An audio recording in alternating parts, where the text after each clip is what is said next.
Écoute-moi, si t'as vu, on a un santé beauté, on peut dire, il nous que on santé beauté, what you got à faire la preuve pour te demander encore nous what dans la communauté. Ok, à gagner. Non, mi gagne je vais, ça dit, Andy, non,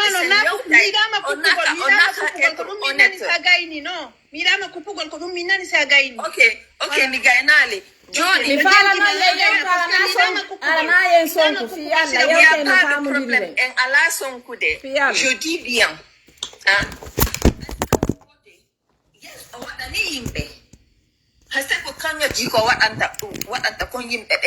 que je participe à chaque fois. Ko fandi wo assistante bote wat alin o kanyo timronki wat de ton $200. Dum don ko yimbe woni yaw dar ko matta kon ka privé ta waka mais à cause de elle joni non an o kanko o yati o inni hono nasima o wonu contre Mariama Touré non elle n'est pas contre hono Mariama Touré ene on addi tan la to sije do fi alla min habalan no mi ronki no fi wol di Mariama Touré pet mi hali fi Mariama Touré e kari mi repetay mimi wana contre ko Mariama Touré watta kon fi ho Mariama Touré wone wadde kon mimi mi wata wadde kon ko wone wadde kon ko ka privé ko gonga mais kanko ko wone wadde ko Mariama Touré min hali paldi mi wata right nun do ngayewti dum don sister okay mi yewti tike min hunde wotere petti mi hali fi Mariama Touré mi inni c'est tayi on tigi fala ka filmer de ton film on tigi c'est tout ce que j'ai dit. Ok, mais awawata wonde do inna c'est-à-dire santé beauté no yidi halugol fi goddo mais kanko fi makko haletake et pourtant amen yaade hay futa ko participer pour a fi communauté ma on. Je n'arrive pas non mi fa mali.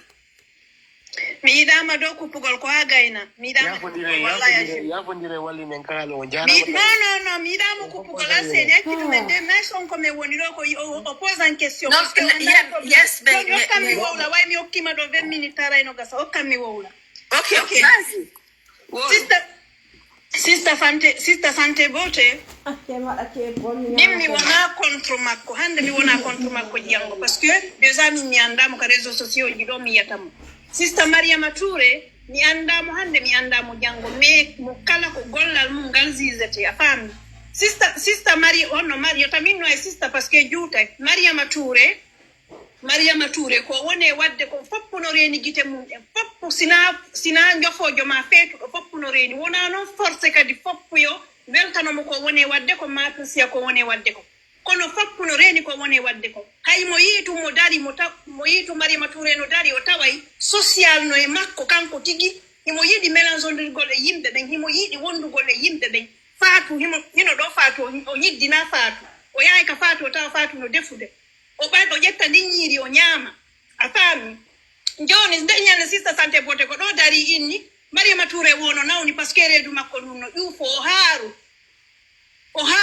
goddo min mi wada esport kono simi immi ke do joni mi yalti do gugol de wonde mi duppay na neddo duppudo o wonta la cellal afami kanko dari ke o inni kanko mo wadani do émigré en piji mi do andi simo wadanno do émigré en ko fotata e tuggande meselal o hollirayno dum ka réseaux sociaux pourquoi mo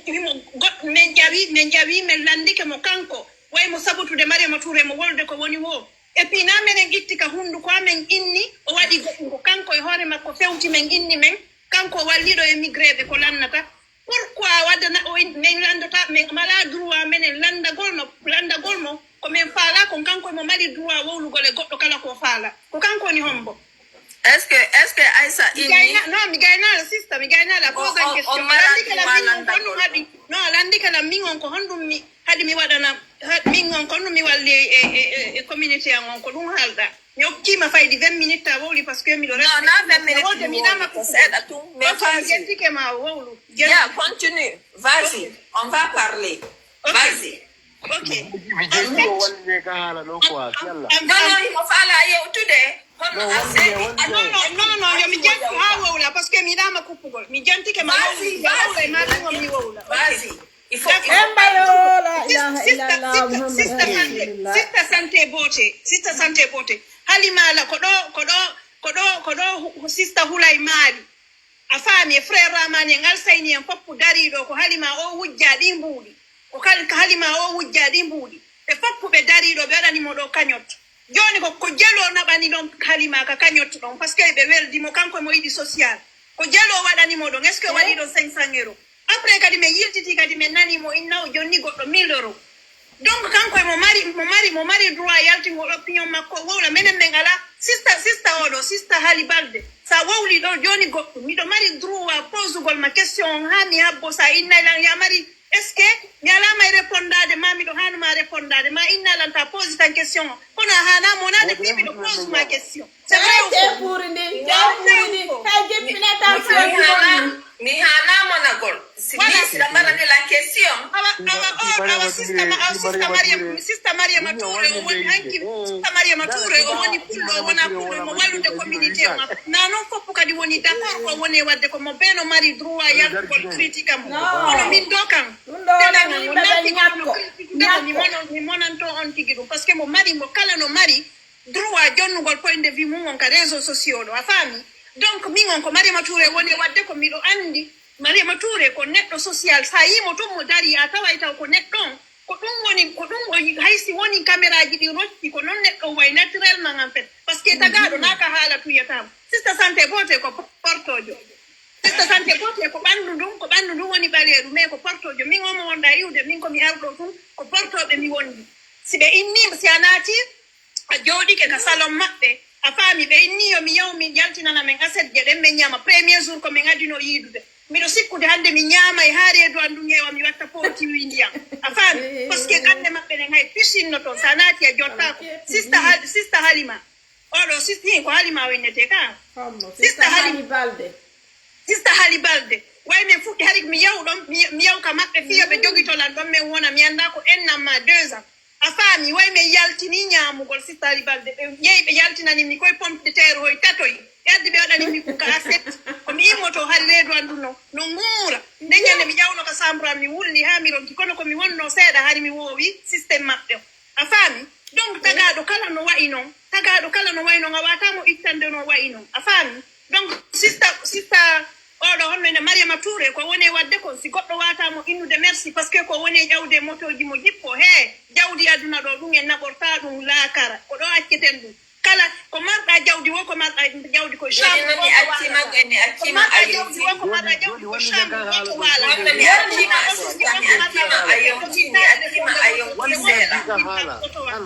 a faami goɗɗo si o maayi ko meter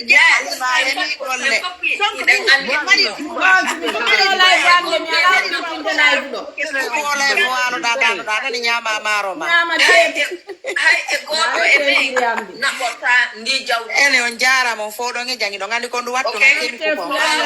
c'est-à-dire ko okkorgol goɗɗo Sister Hali andi ko ndu ɓalladi o débat lan mi ɗannini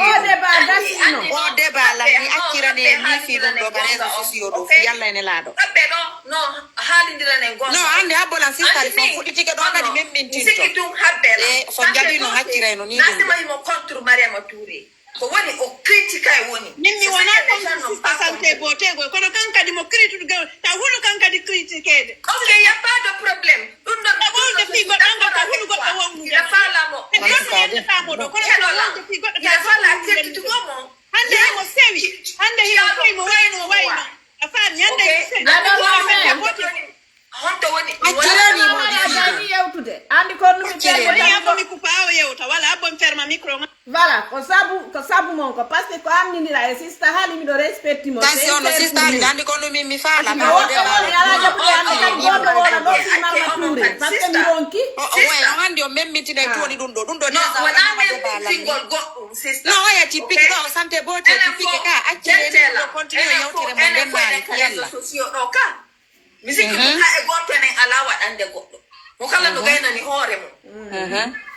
mi fene woni ko gonga kala ko woni ɗo ino gaynani hoore mum woni on ko nandi kadi goɗɗo fotayde no ɓuuri goɗɗo woni on ino hetti mais min pour moi min mi yaltata c'est à dire mi inna goɗɗo addanam preuve ko waɗanta goɗɗo pendant que min mi waɗanani hay goto kono da bola ngani do sis da bola ngani do sis je ne peux pas le faire kono aduha ka mon ko se ande ankat wolde goɗɗo ankat si goɗɗo woli ma fota monade parce que ko yawtere ni milan ande j'ai compris ça mais himo doit andude que honno santé botte ko woni haalude ko honno sabotugol golle mariama touré non un jour on a ça ko golde un jour do nyande ay un jour nyande lay fo mo sofno par nyande ko sabotage on no place o se bi nyande halla ka de ko finalement atan honno on zato rabola ngajja inde nyande min mi hala no santé bote mi inni mo santé bote foppu no andi komba ko akire ni fi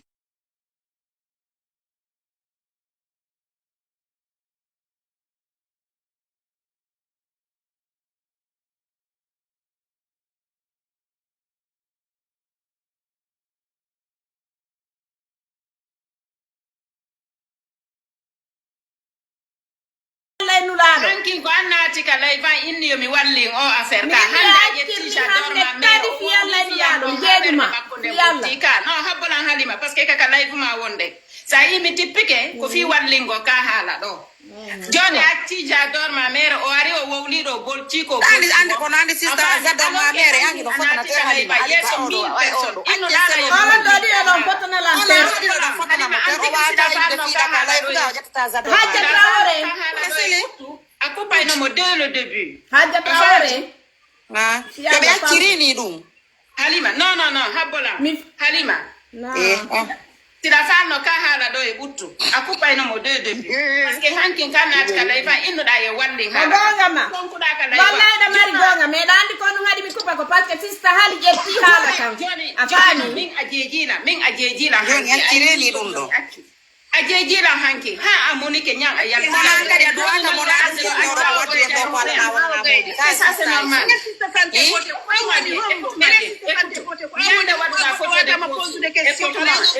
écoute-moi j'adore ma mère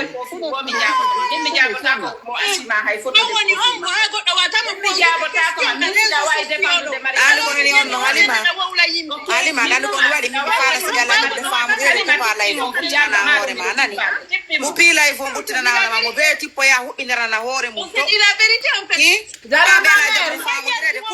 j'adore ma mère akirini al gani message ma saimi akia yauti ko andira en plus aussi sister hali bande o jetti défendre fils sister santé beauté sina dum yala accude mi yala no defi marma tuwe hanki ko mi yeyi a inni mo yo accirning hala yo feƴƴu goɗɗo ngo feƴƴi goɗɗo ngo am tigre sa huɓɓini layba do aka accude goɗɗo ara ɗon o wawla ko wowli o immintina hala kan alors que am tigre a jeejiɗo hala ka yi ko gonga ma kono ka wadde ɗum Allah ina so mankina ɗo respect haray ko mankina respect parce que haray ko am uddita joni ko gonga ma go sister santé beauté wallahi min mi jaabo ko natata e noppi makko ɗiya mais ko am waɗi ɗum ɗo sa imi mi tippike ko fiye waalo donc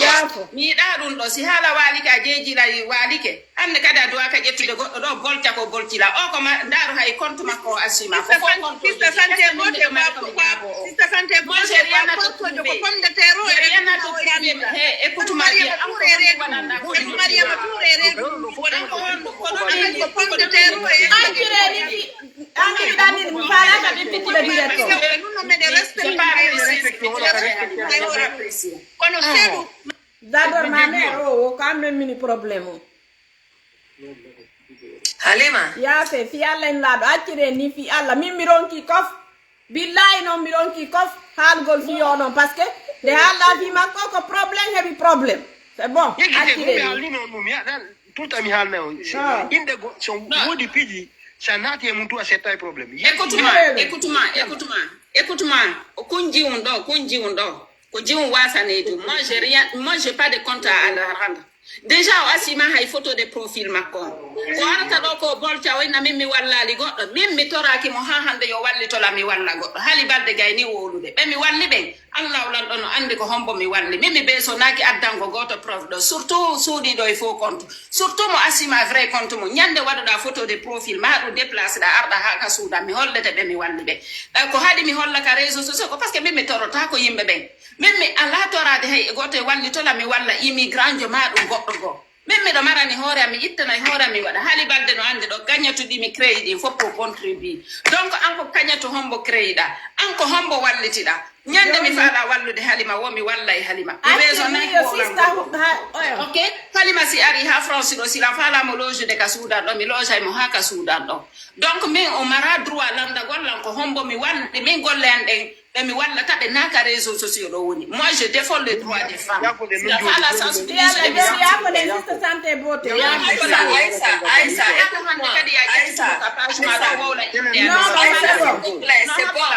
Aisa, yo udita live mako bolti ay hoream. Aisa, s'il te plaît. Si ko défenseuse de Mariama Touré, aba Mariama Touré hebani défenseuse parce que bedo fo be yidam. Aisa, laisse tomber s'il te plaît toujours nyonya iutira ba mako andi be yidam. Komingo wadere ron parce que komingo si hala butti kono me ara takade be mentina hala andi be yidam Mariama Touré. Ko suga be yimbe do ukata go erreur be yidam non fo yida parce que ayi yimbe be ngari nanen ko 500 yeyno 1000 yimbe be redi problème ha mai walli ne do problème c'est bon ça yimi mi tipeke ko fi wodi sujet ji wonde tan ha yode do foti quoi personnellement e wonata e sifa ipigi do hande kadi mo be jokko haji yettondirgol honno anko honno waduda pendant que an won e landa de on wadan do hande a wadanali goddo min wona d'accord e dum do min ko onno wada do italando hay e goto mi wada ni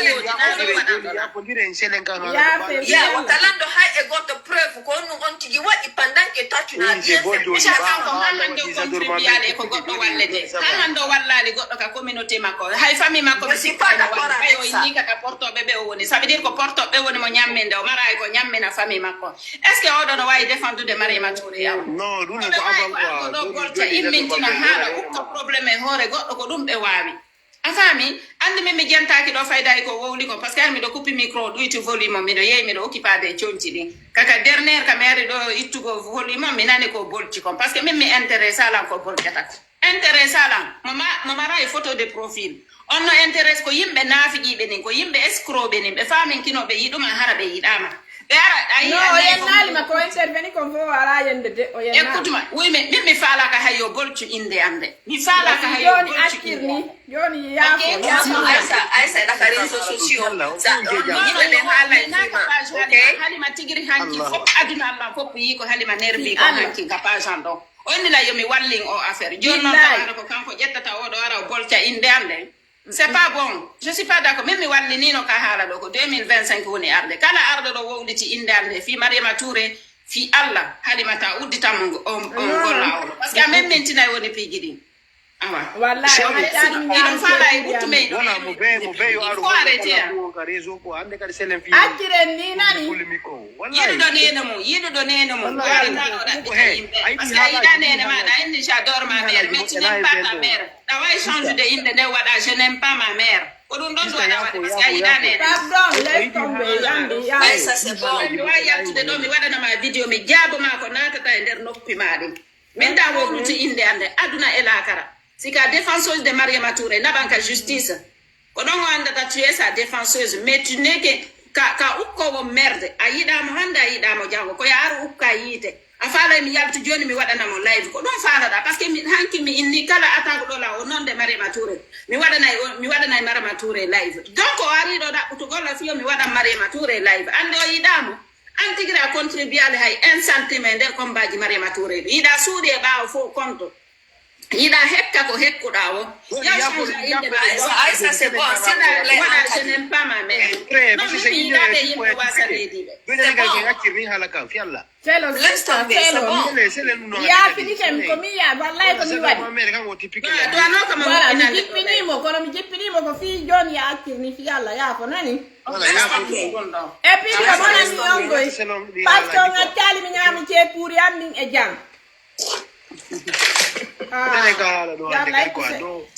Voilà, mi prometti on do. Sido yidi mo ton inte live ji fi makko quoi. Ton jabu yimbe be mbara do be wala fi makko. Sido fa la fi makko e walo ka. Me de yewti de fi facture ji o eno arde. Na dar me ne wadde do débat. Non quoi, wallahi, min si na o fi polémique quoi. Yimbe be yida ko to dar ya wido ne sa yida. Tu vois. Yimbe marata min Facebook certifié page alo be confirmer la ender combat be confirmer la. On te be confirmer page ji monde. Butina ne la. Créez mes réseaux sociaux, confirmez là, ya endaron. Je suis confirmée, je suis votre star. Point barre, apprendre ou à laisser. Yon gandi gon. Yimbe ben. Ka Fatimata ma chérie. Yimbe ben no di problème. Ande kan mi yewti data e wondo. Yewti data parce que Facebook confirmé là. Ko do wadi to. Facebook confirmé là, hankin qui est comme yata dans mi wala. Mi be des messages, vous êtes certifié. Mais quoi? On va ni indane ka réseaux sociaux, à Facebook tigre confirmé là. Benni odo no sonja. Odo ido sonji mo ka réseaux sociaux. Habbe mi confirma odo nani. Ah, comme ne on ni woni o warde do, on mone do wara et puis ko do kadi jakkindirten ka TikTok do habe certifié TikTok ko an. Facebook jandi fokk no certifié de nini. Je suis votre patronne. Ene, kono John nang acciri ni son gongol taw fi bes jidinga. Ta ko kamada do woni fudditade. Handum. Kamada do woni fudditade. Miti mi kupi ande yita tala. E mi prometio. No fi ser da journaliste do. Mi halima nudi ko taw du ka ko nyoli ta ko hay si beji do yam c'est terminé. Alima. Ay na yo re yango mi do a def de jango ankal men nda yeyi de parcelle ji ga TikTok do ankal seytan so di parcelle ji bu juude ma ñande polémique do ka page ma polémique jango merci yetta ni ndo Aïssa Toubari ay polémique c'est kala jokko polémique ko c'est Halima ko min tigiri mi portante plainte Halima parce que kapali balo Halima do ala ko village mi jogiro min on do ko village ko lil nyami wala ay mi anni ma parcelle ji bu ne de TikTok Minko Lil spécial. Woɓe ga TikTok gawani walde joni. Min motoɗo e 2h 3h taw ɓe wadde TikTok 4h 5h ɓe wadde TikTok. Donc so selali TikTok ko seytan laaɓuɗo wallahi. No mi yewtay ka dormamo lila. Ndare buyno ɗo joni ala tan modi mum ala tan ɓengo mum fi TikTok. Hakkude Allah fof ardiga. Ndar tunane ba polémique ko men minike yeyi 1000 personnes ayi ba tinya fu en 9 secondes yeyi 1000 personnes voilà donc yimɓe kala ko ni important yimɓe ngaja kala ko yimɓe haɓata o ɗum welta jamao acce fiala mi bulo kay mo joni j'adore ma mère mi bulo kay mo joni habbola no mi yewtaymo acce wallindire bulo kay mo joni acce honno joni ndire tatamo aduna pour le bon pour notre communauté. Acce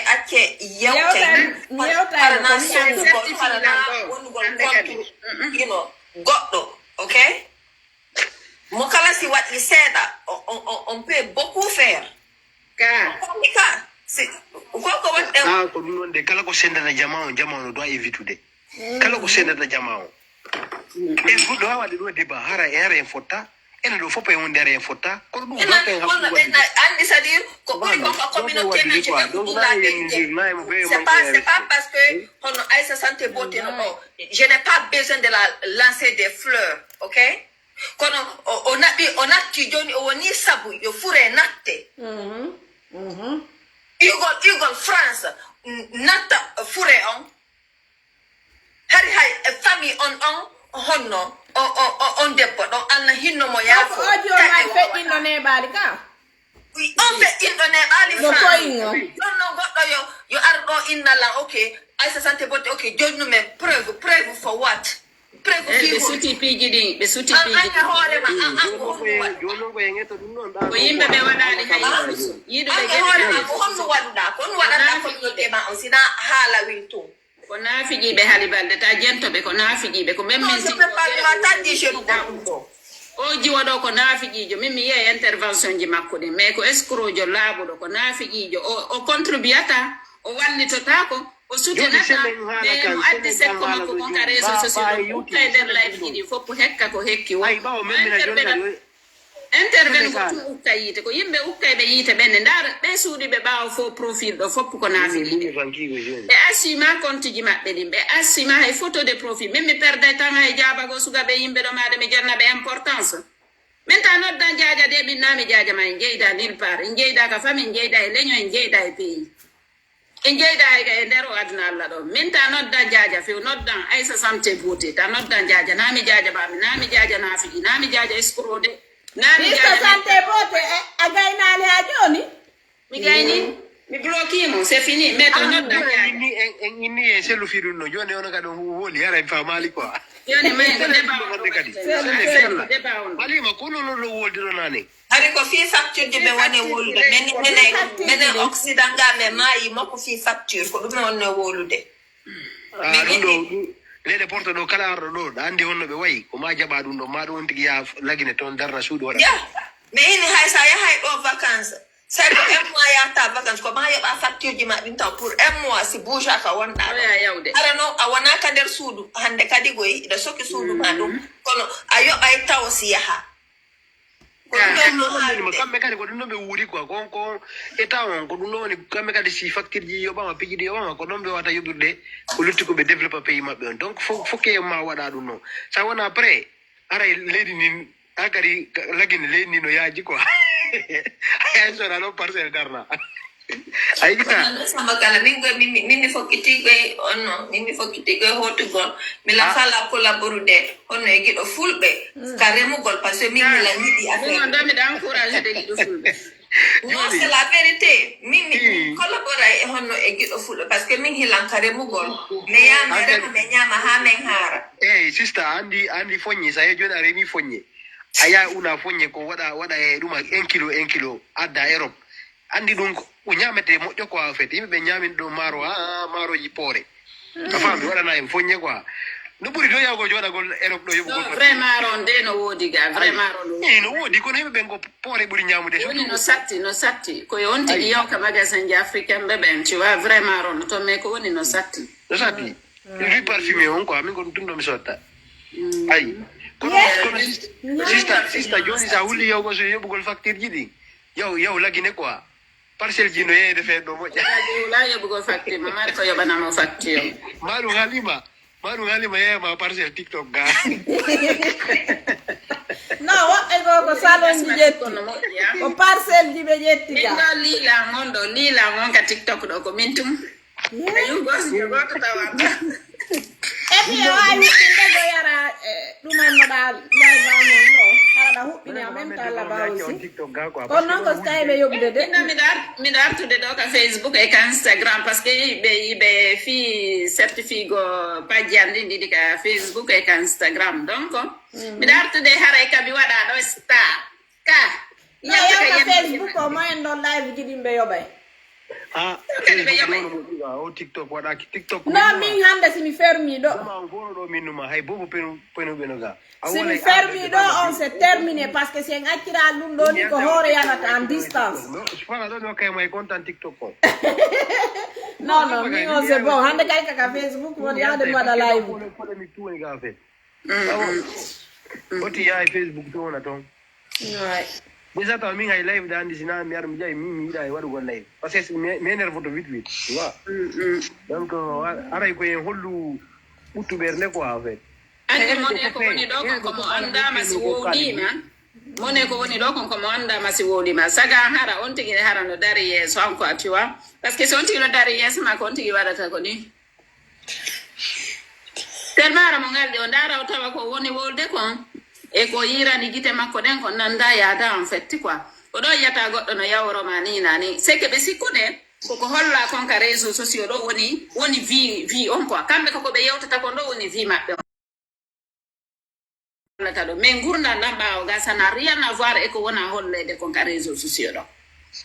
na gotunde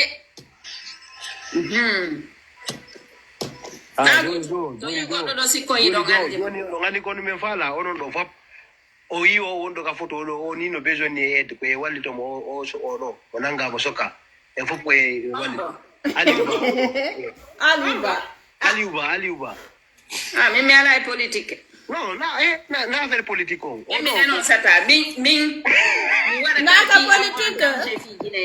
Jamais de la vie. Saga mi yaay la Guinée mi arta jammo yara mi wada mi gonga manani fi amwan danger fi Guinée en johande kadi nanga do soka woye nange soke tom yaltina da woye yaltu doga tom mais ngumba tan hande kadi mi wada ta vi amwan danger fi Guinée en mi combattant ga e goto il est à maison centrale donc be transféri on Alseni maison centrale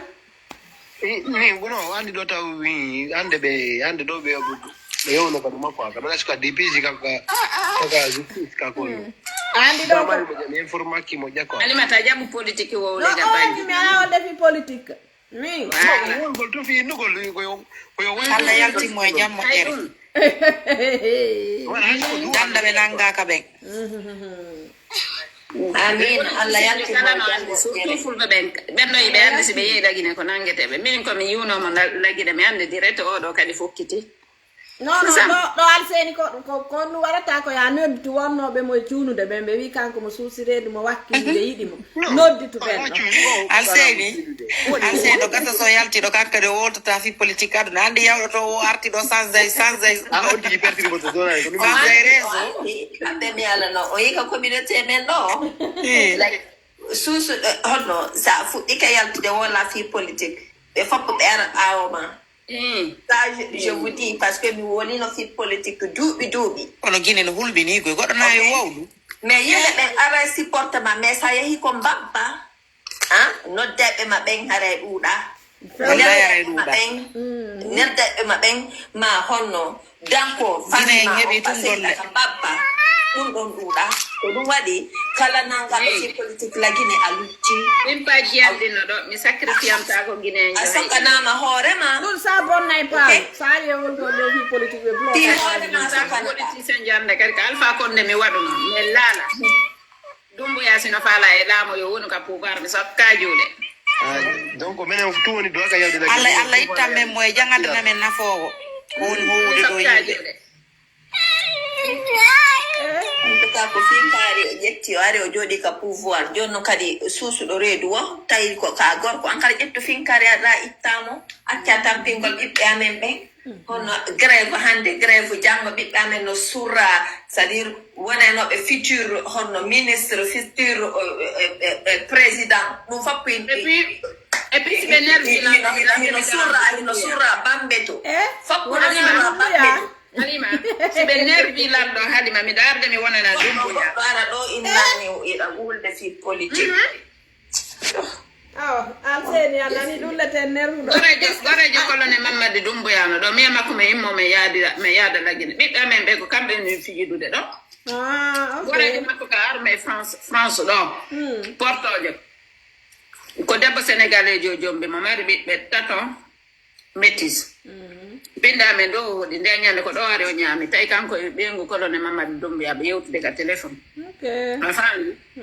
donc sukan woni nyande mi fala la yawde la Guinée o yaay ton tous les 3 mois o yaay la Guinée tu vois mo golde to yaay o yide colonel Mamadou Dumbuya nyande mi fala yawde la Guinée ko min e makko kesa yantu ngawata hewtoyde non mi yaay mais ara mi yaay ona o mi yaay mi yide colonel Mamadou Dumbuya mina mo yacci sukan o jomba jiwo makko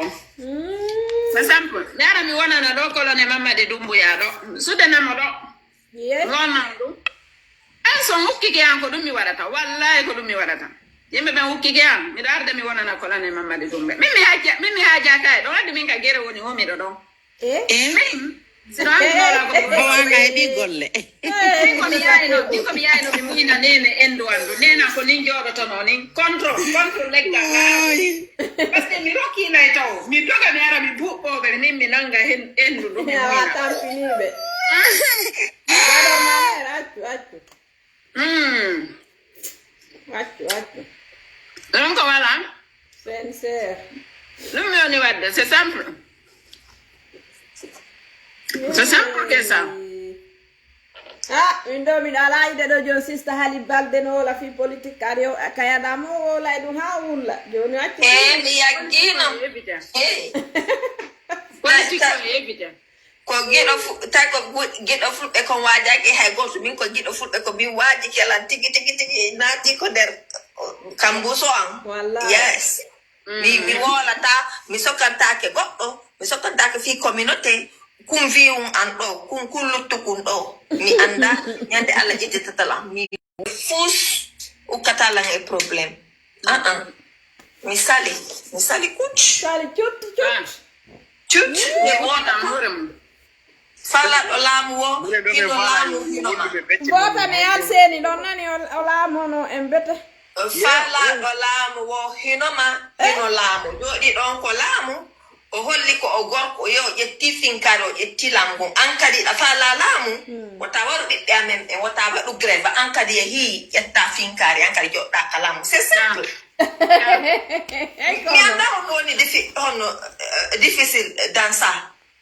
hey kono mi goɗɗo no kooli vidéo e photo ji era sel dalen jallo no wattani ɓe ɗon musique ko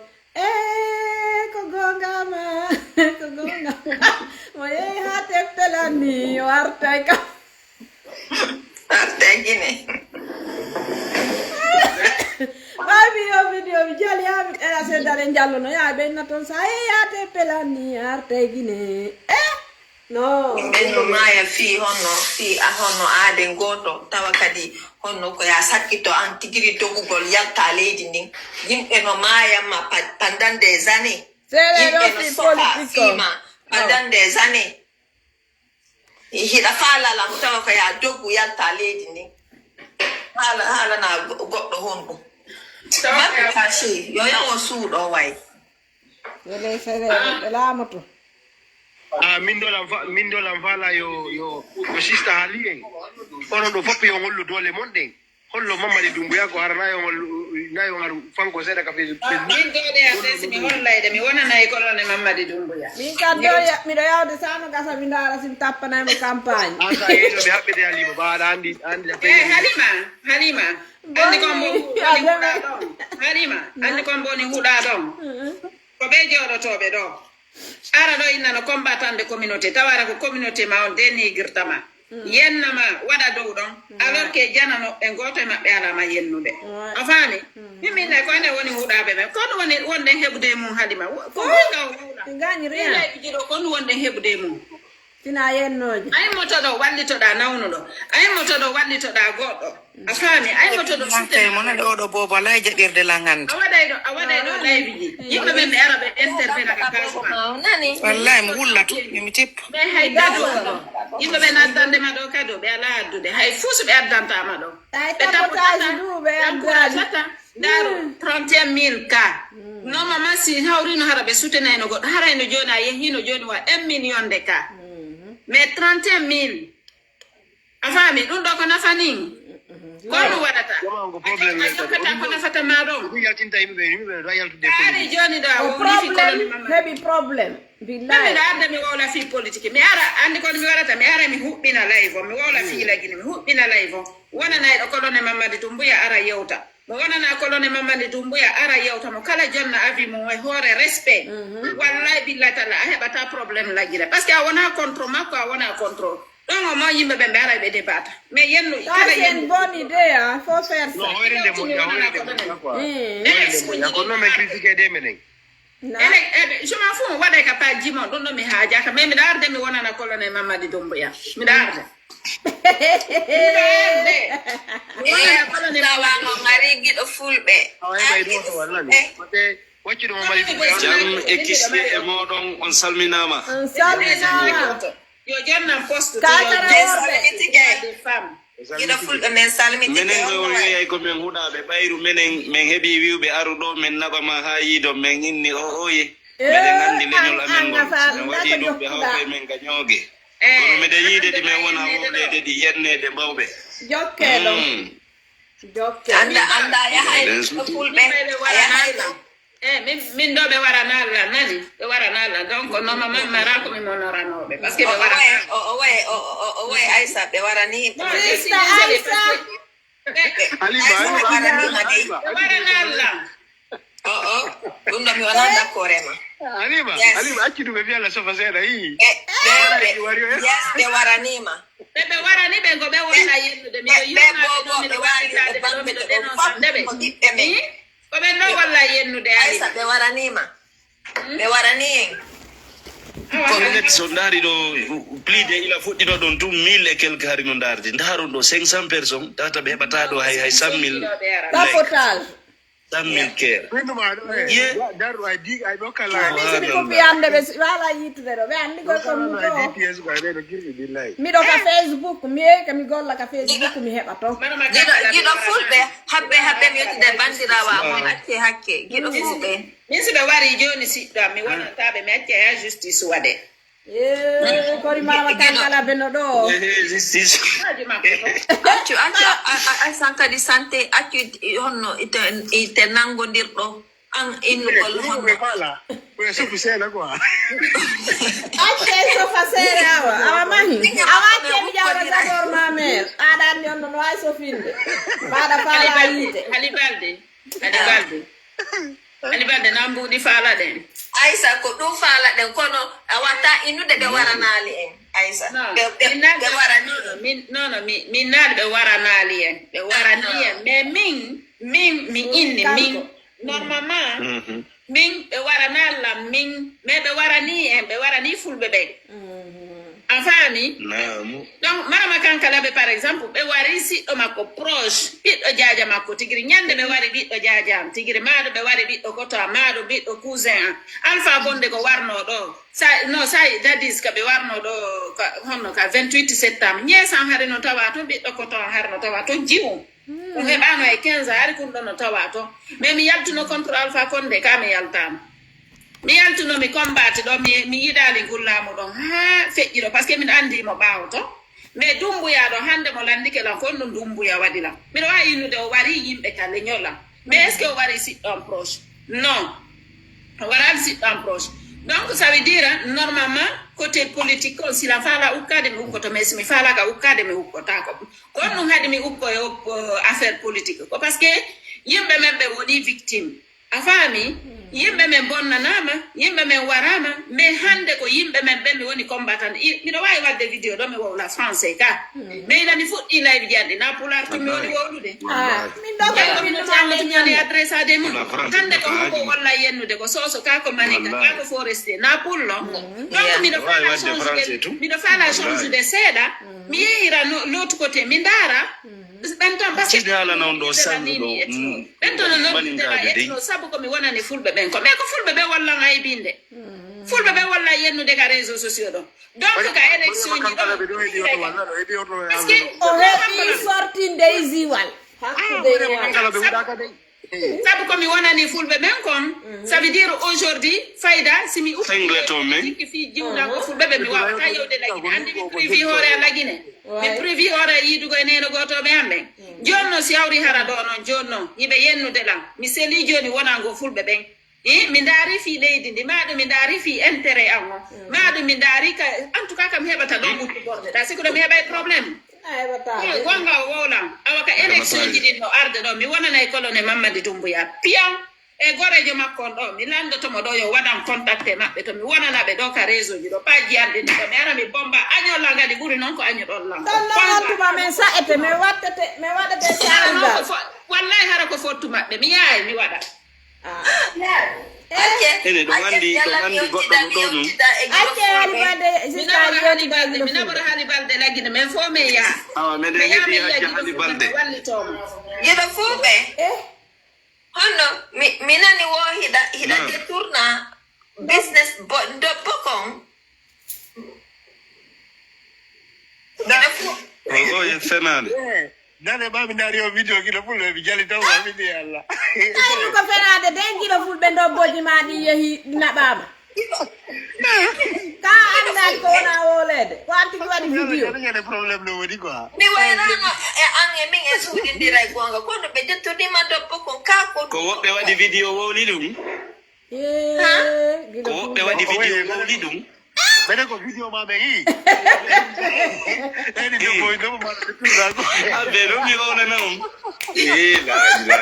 Ɗinne ko ɗon tawilan giɗo fulɓe ko ɗon tawilan Allah ilaha ido ngandi ko sofer jo mi ambarki do pore we nayoy cippoto koy sugeta sofer jo non o noddi be bayo battike sugeta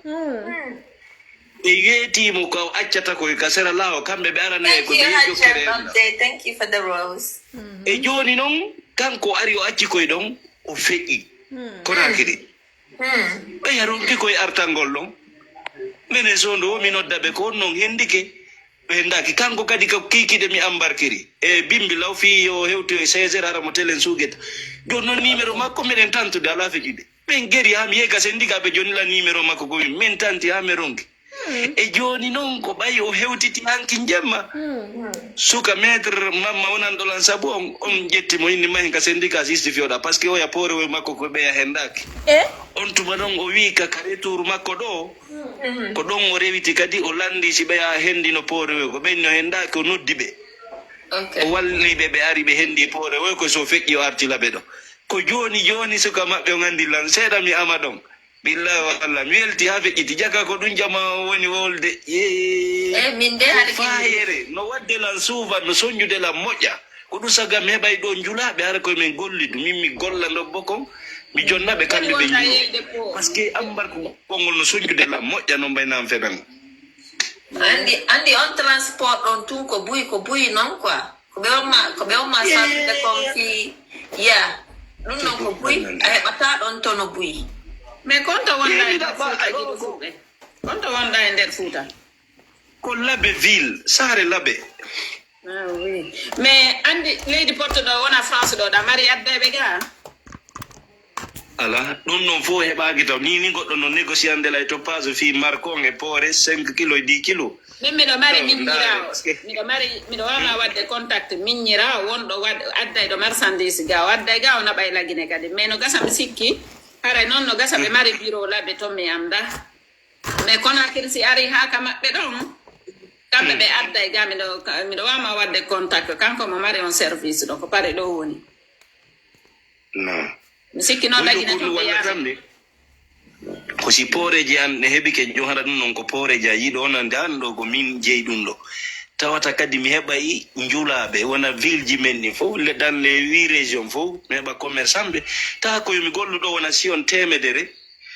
ka be mi naɓa ɗe nogay si tawi mi ambarki ɗi fof ɗo yehi yaari sappo haray paasi ɗin sattirtano hande kadi mi waɗa publicité o min nahamono faarira nokkel kaari yehino ɗo numéro kaari jo ara contact ta ɓete min dogol wingi jindiru wingi jawra jol ɗon ɗuytoto ɗum ɗon koya yaw yiida e commerçant ɓe wona Madina a wawi yawde ɗo yiida e commerçant jo a faami ma ƴetta ɗon place hara on tigi gérayɗo hara foppu ko ɗon aranta pa wonɓe ɓen Conakry ɗon foppu ko Madina ɗon aranta a faami wona Sénégal kadi a wawi heɓude ɗon place e on place ɗon hara ko yimɓeɓe gollidata marɓe ɗin magasin ji ɗon hara foppu kadi ko ɗon aranta hara fof noon no winda e kaydiri ko jelu hewtata ka maɓɓe toon arano e carton no ambala moƴƴi quoi iɗa waɗiri DPS ni waɗɗa ni e carton hara ɗo iɗa andi ko jelu woni toon inna yimɓe ɓen si ɓe arana hino ɗo adresse on ko ɗo ɓe aranta ɓe ara ɓe sooda ɗon en fait chaque pays chaque marché ɗa dowa heɓde ɓen commerçant ɓe ɗo wona Europe ga kadi ɗa dowa heɓde représentant jo France ɗo e représentant jo e Belgique États-Unis un peu partout en fait gollida e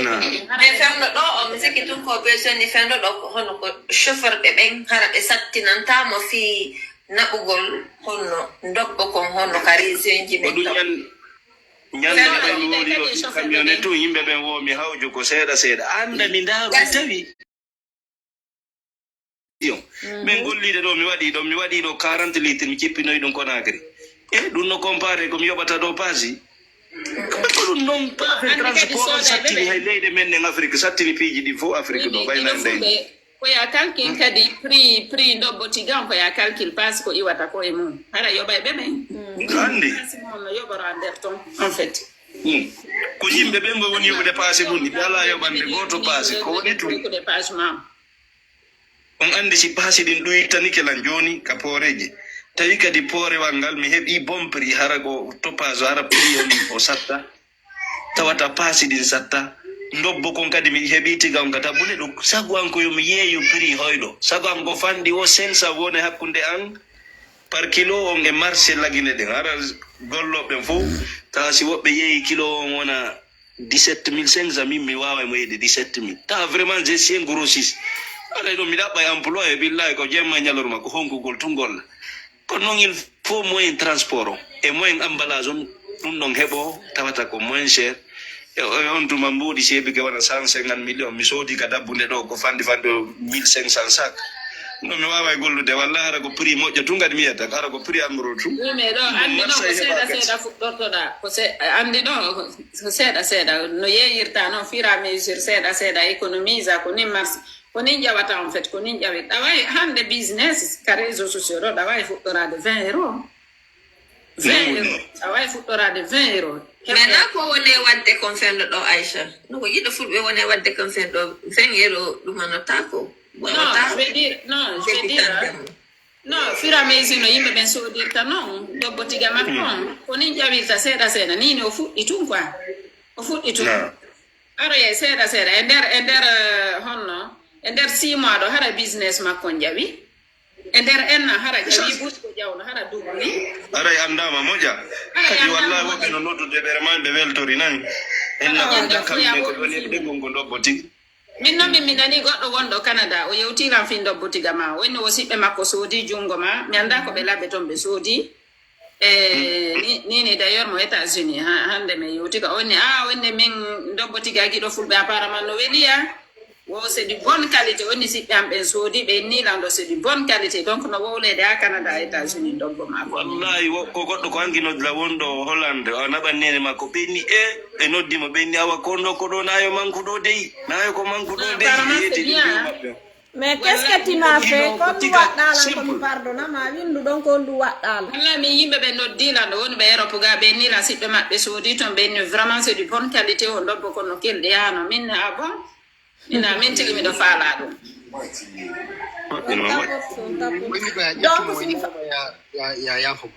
fande amɓe miɗo faala ɗon dobbo tiga giɗo fulɓe ɓe nani ko ombo sodantanan ɗon soji sowal gotal ma ɗiɗi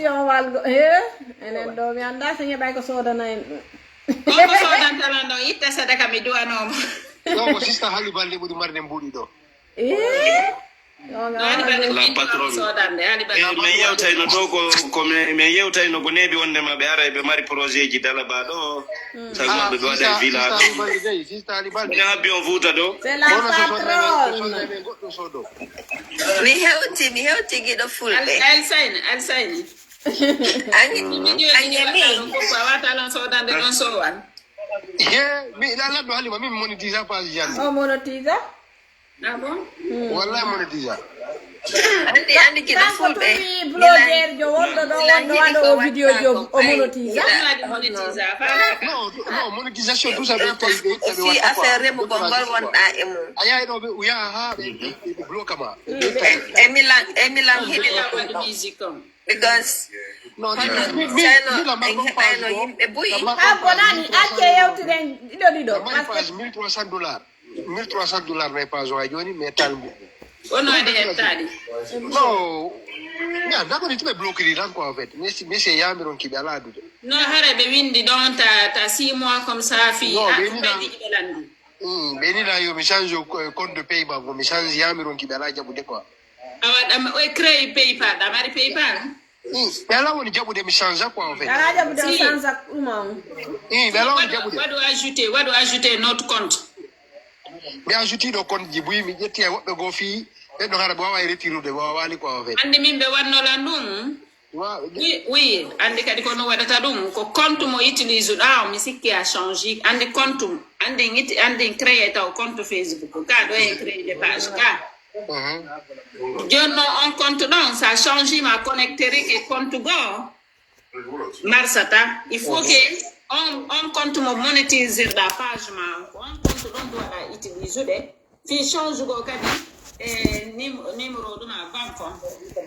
non mi essayi tawi kadi mi dara quoi parce que ɗo kadi lahade tan habbaɗe seeɗa kadi mi essaya kadi quoi mi dara marto 1000 euros et quelque 1000 euros et quelque 1500 euros no bloqué mais ñande go mi change mi ajoute paypal an o ɓay mi ajoute paypal an o ɓe ƴetta 5 jours ɗo eɓe validude paypal o jono si be validi donc kadi yettay un mois do be artirde mbudi maadi a faami donc ko mois d'après be artita ko min ko après be artiri mbudi ande fop modon ka PayPal donc wadu PayPal mais utilise un vrai compte mo monétiser da page on compte ko do information ji di fo woni Jalla jabi mi sey tay kay ko no do min décourager la na jogi boss mas na ci tigi no wadi ko min no ma don kon sa hetti mbudi no sonna ila ndobboti jam Jalla jabi ali ma sonna ali balde ka kanko ni do soldari nanda non joma ndobbo yehi hande rezo makko sista ali balde yo dan so soranta la woto wal quoi a soda na mengo dobbo ko tayiltu hala kan naɓira on oto a soda na men dobbo ko men fop mene nani inde ma woda mari mbudi États-Unis do vrai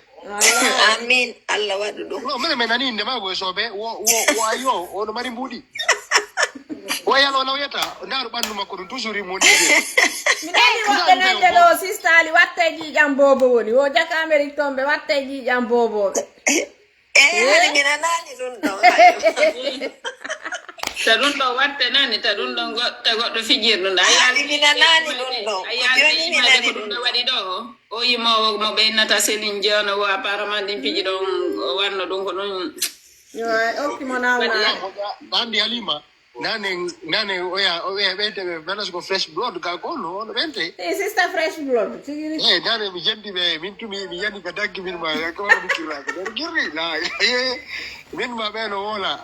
wo mo watti do piji wadi dum min o goto wala wattude fes gidi wonti gilu ay drus so watti fes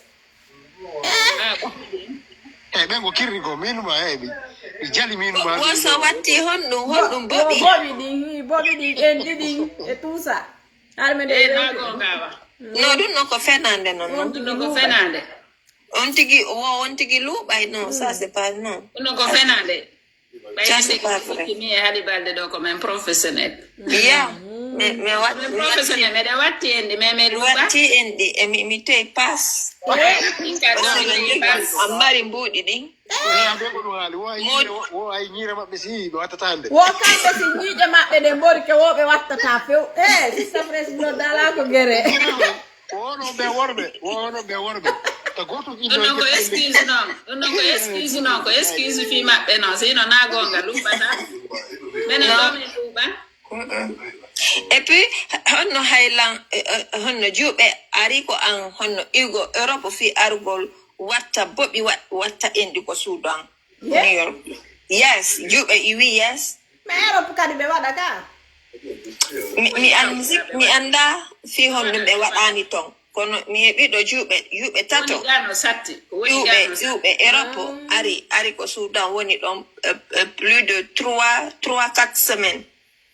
ɓe wattede nani sista fresh blood wo worɓe ɓe yiɗa boɓi minni worɓe ɓen no yiɗi boɓi par ce que ɓe yaji o no feƴƴa tum ɓe ƴeewa ɓe ndaara no satti ga wattu gongo no sat hay en ɗiɗin sa yehi joni Turquie Tunisie c'est dans les mi andano kasa 2000 ara watti tu vois mais ga a dépassé 4000 on fi wattu gongo parce que au niveau garantie en fait do au moins si la mari problème et c'était prise en charge quoi tu vois ya ɓe sivete en cas ya jono sa watto non Turquie ariga consultiɓe ɓe jaɓatama si ɓe jaɓata ya wona tontum mais par exemple Turquie noon hiɓe sa yeyti par exemple a watti a heɓi probléme a yiɗiti ke ɓe ndarete ka ɓe non sa yehi ton ɓe oma dartude mais sa inni a contacte séjurien jo honno leydi ka wonɗa ɗon ɓe jaɓata par ce que ɓe anda ko honɗum ɓe to waɗi donc ɓe ƴettata responsabilité on ko ɗum waɗi min honno affaire voyage gongol ya waɗa ɗuma ɗum ɗon mi conseille ta hay e goto mais ɓeɗo juuɓe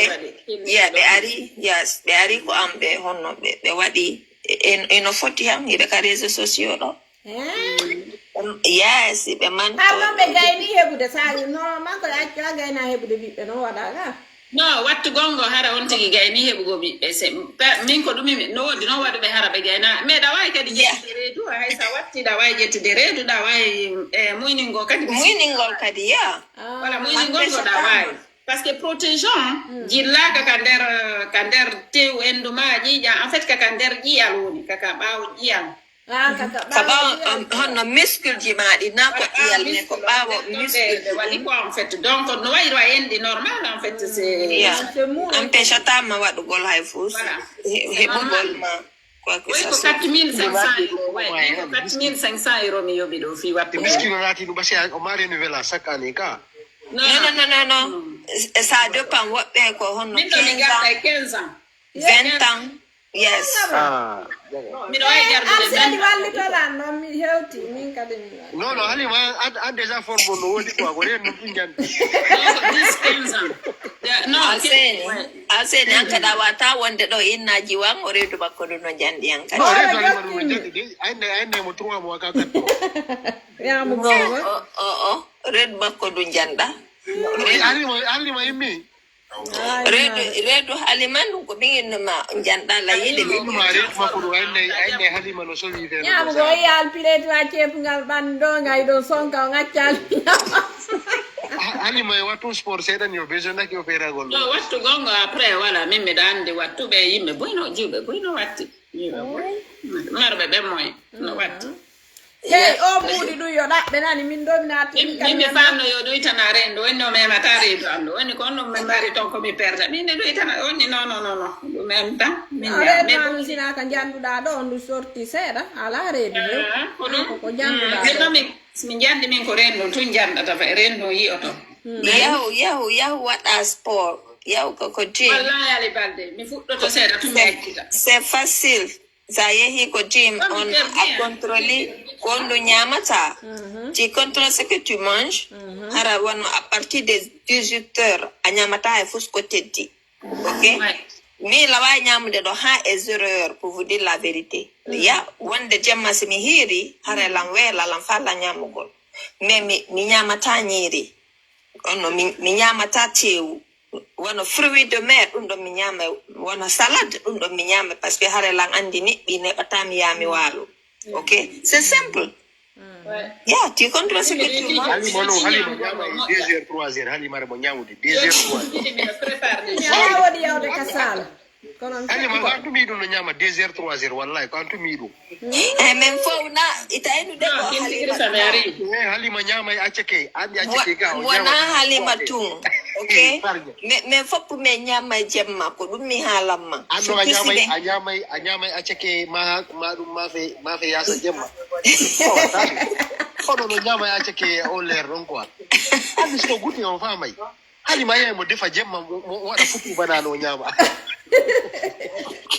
no an seni andi stress o maroko ɗo no rere de few mi ñama de mi aseni tante jiwago nani andi mi wolanmo gonga fiyo change andi no moƴƴani mo ko en fait no ɓuri ko yomi mi winimo ɗo hay halima ɗa laba ɗo reedu ma ɗum no foti ni e ni ko ɓeni mo reedu ma ɗum jaɗɗi halima ɗa andi ko ɗum halima mi watte ko régime nani honno juuji ko mi moƴƴinta kon les jus naturel la mi hollete honno waɗirta hara ida mari ko ittira kooƴe e ko soƴƴi honno ko hirtora kadi ñalorma o ñaamu kala ko faalaɗa ñalorma on ok ɗo e 18 heures yonude lappo kala ko faalaɗa si ko rigara wona ngil plawi ko miiɗo miɗo ñaamira junngo no sa wonde halima ɗon ko motu a weeletake par ce que halima dey ɗum ɗon o ɗum ɗon mi defay dey ɗum ɗon miɗo yiɗi defugol halima waɗa e paaniwal mi sikka kanko yimɓe bewni hawtude kanko tumo ko bobla paaniwalga fo mi gaɗɗata mbiɗe halima min lawa ñamude ɗum ɗon 3 fois andi wonɗa ñamuɗa ko ɗo wonɗa ko ñamude ko ñamuɗa kon ɗo lawa ñamude ɗum 2 fois ou 3 fois wallahi ko dere seni nene wallahi halima ɗo ma sikade a ñamay trop hiɗa andi kono min defirta ɗo ni ko weli mi ñaama andi komi ne'aɗo alseni alseni komi ne'aɗo ɓe suuɗa ene ñamete on ɓe okkortalam joni noon ɓay allah no taƴinanimi ɗo komi woni gollude ɗi heɓo insiniji ke ɗo joni ko guerto mi faala juɗa ɗum mi yaha tinna mi juɗa miɗo mari fuu sina ɗum sa'a mi waɗa frite ma mi waɗa salade simi faalama ñamude futu banane yiɗo ɗo ɗumaɓe mbawa ɗo ivoirien ɓe ɓen piiji ɗi 9 sappo ñamete afrique mi sooda ya lokko mi ara mi tappa mi sooda mi waɗa mi defida e sauce graine e tew c'est kala ko mi faala mini ɓay tum ɓe suuɗano la ñamete fewno ko moni payku joni no ngayeɓi feere mo ñaamu ha haala tew mi ñamira hittere mone ñaamu ta goɗɗo heɓu añana hoore mum c'est que woɓɓe go kadi mi yiyay haray ɓe mari mais tawa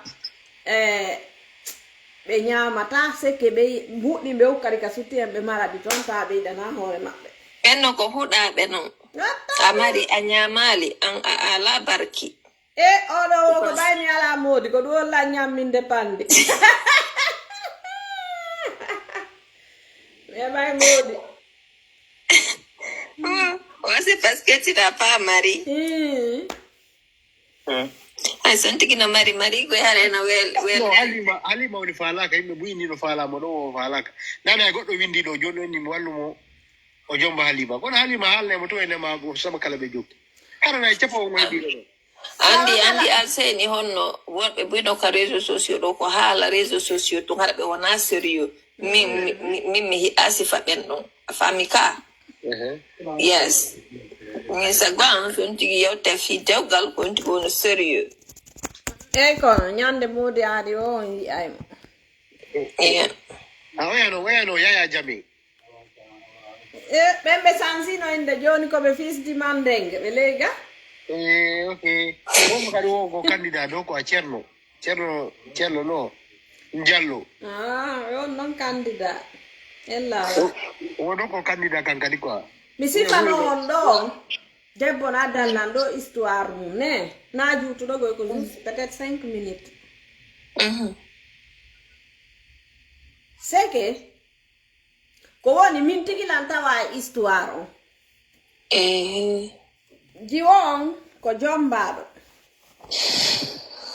noodi makko no Europe Maroc ɗo jiwo on wonno joni noon noodi makko ɓay ari depuis yiltiti hande kadi ittila e makko arseni no andi ko kafi ɗo ha heɓani jiwo on paasi mais ɗo yo hotude halla yawde ka makko ton joni noon mooɓi ɗo min kadi conci kon ɓornota ko bus har mo wondi ɗon e jiwo go mo yiɗɗiɗi o ƴettiri comme miñam makko suuɗatamo pus kala kadi ko yiɗi hokkora en mini ɗo mi yawde mi haw kadi ka poubelle ɗo ɓalama mi hokka ɗo non ɗon mi naɓori conci e paɗe saku wil def jonni mo tawi kadi on jiwo kadi jombaɗo ɗon kan kadi mo jogino piiji ko wattata ko na ɓorta wano ñameteji kala ko heɓi o accani kadi jiwon e mbuuɗi jaka ñande goore mi anda e nder ko ɓe ɓayi ɓe weldi ton o ƴetti numéro moodi makko on o jonni jiwo on watti noddidirde e moodi makko ton ha joni tawi ɓe naɓɓidirana ton photo ji harayan ammi hande kadi komi ɓurtuɗon ngal a faami ñande noon min mi ƴetti on saku mi yehi nden tawi gorkon no addani jiwo on mbuukoy ɓayna waɗa mbuuɗi koye nano kon fof coggu duye fuu so addali ko mbuukoy tililiwoy même temps o addani on jiwo weldijo ɓeygu makko on kadi même montant mi tawi jiwo on ɗon min defi ɗon min ñaami ɗon ɓe essaye jiwo on essaye conci komi naɓi kon fof paɗɗen tawi no hawranimo ɗen meɗen fija meɗen jala jamatul muslimina jaka jiwo on mo o debbo hoɗɗidi on ɗon mo ɓanni on onni ko gorejo makko ko weldi makko jaka on ɗo murtidi e moodi makko nde ñande wotere gorko ngaddidani ɓe mbuuɗi kono nano ko gotumɓe huuɗi donc jiwo on onni kanko o hooti jaka mo hawdi tun jakko so hooti o joƴƴina sawdu lince ndu o yahana mbuuɗi ko gorko on addanimo ko wow joni noon jiwo on ɗum fof anda debbo jombaɗon andi tun si alaɓa ni neɗɗo an alaɓanimo post kanko ha hande o mijanakima ko boni joni noon ko gorko tun noddini jiwo on ɓeygu mum hiɓe yewtude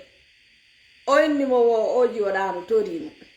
jiwo noddira landiti layni he o yeti kala ɗum ɗo min no miri on jiwo no mo torta ko min modi ma ko fera do déjà min mi holaki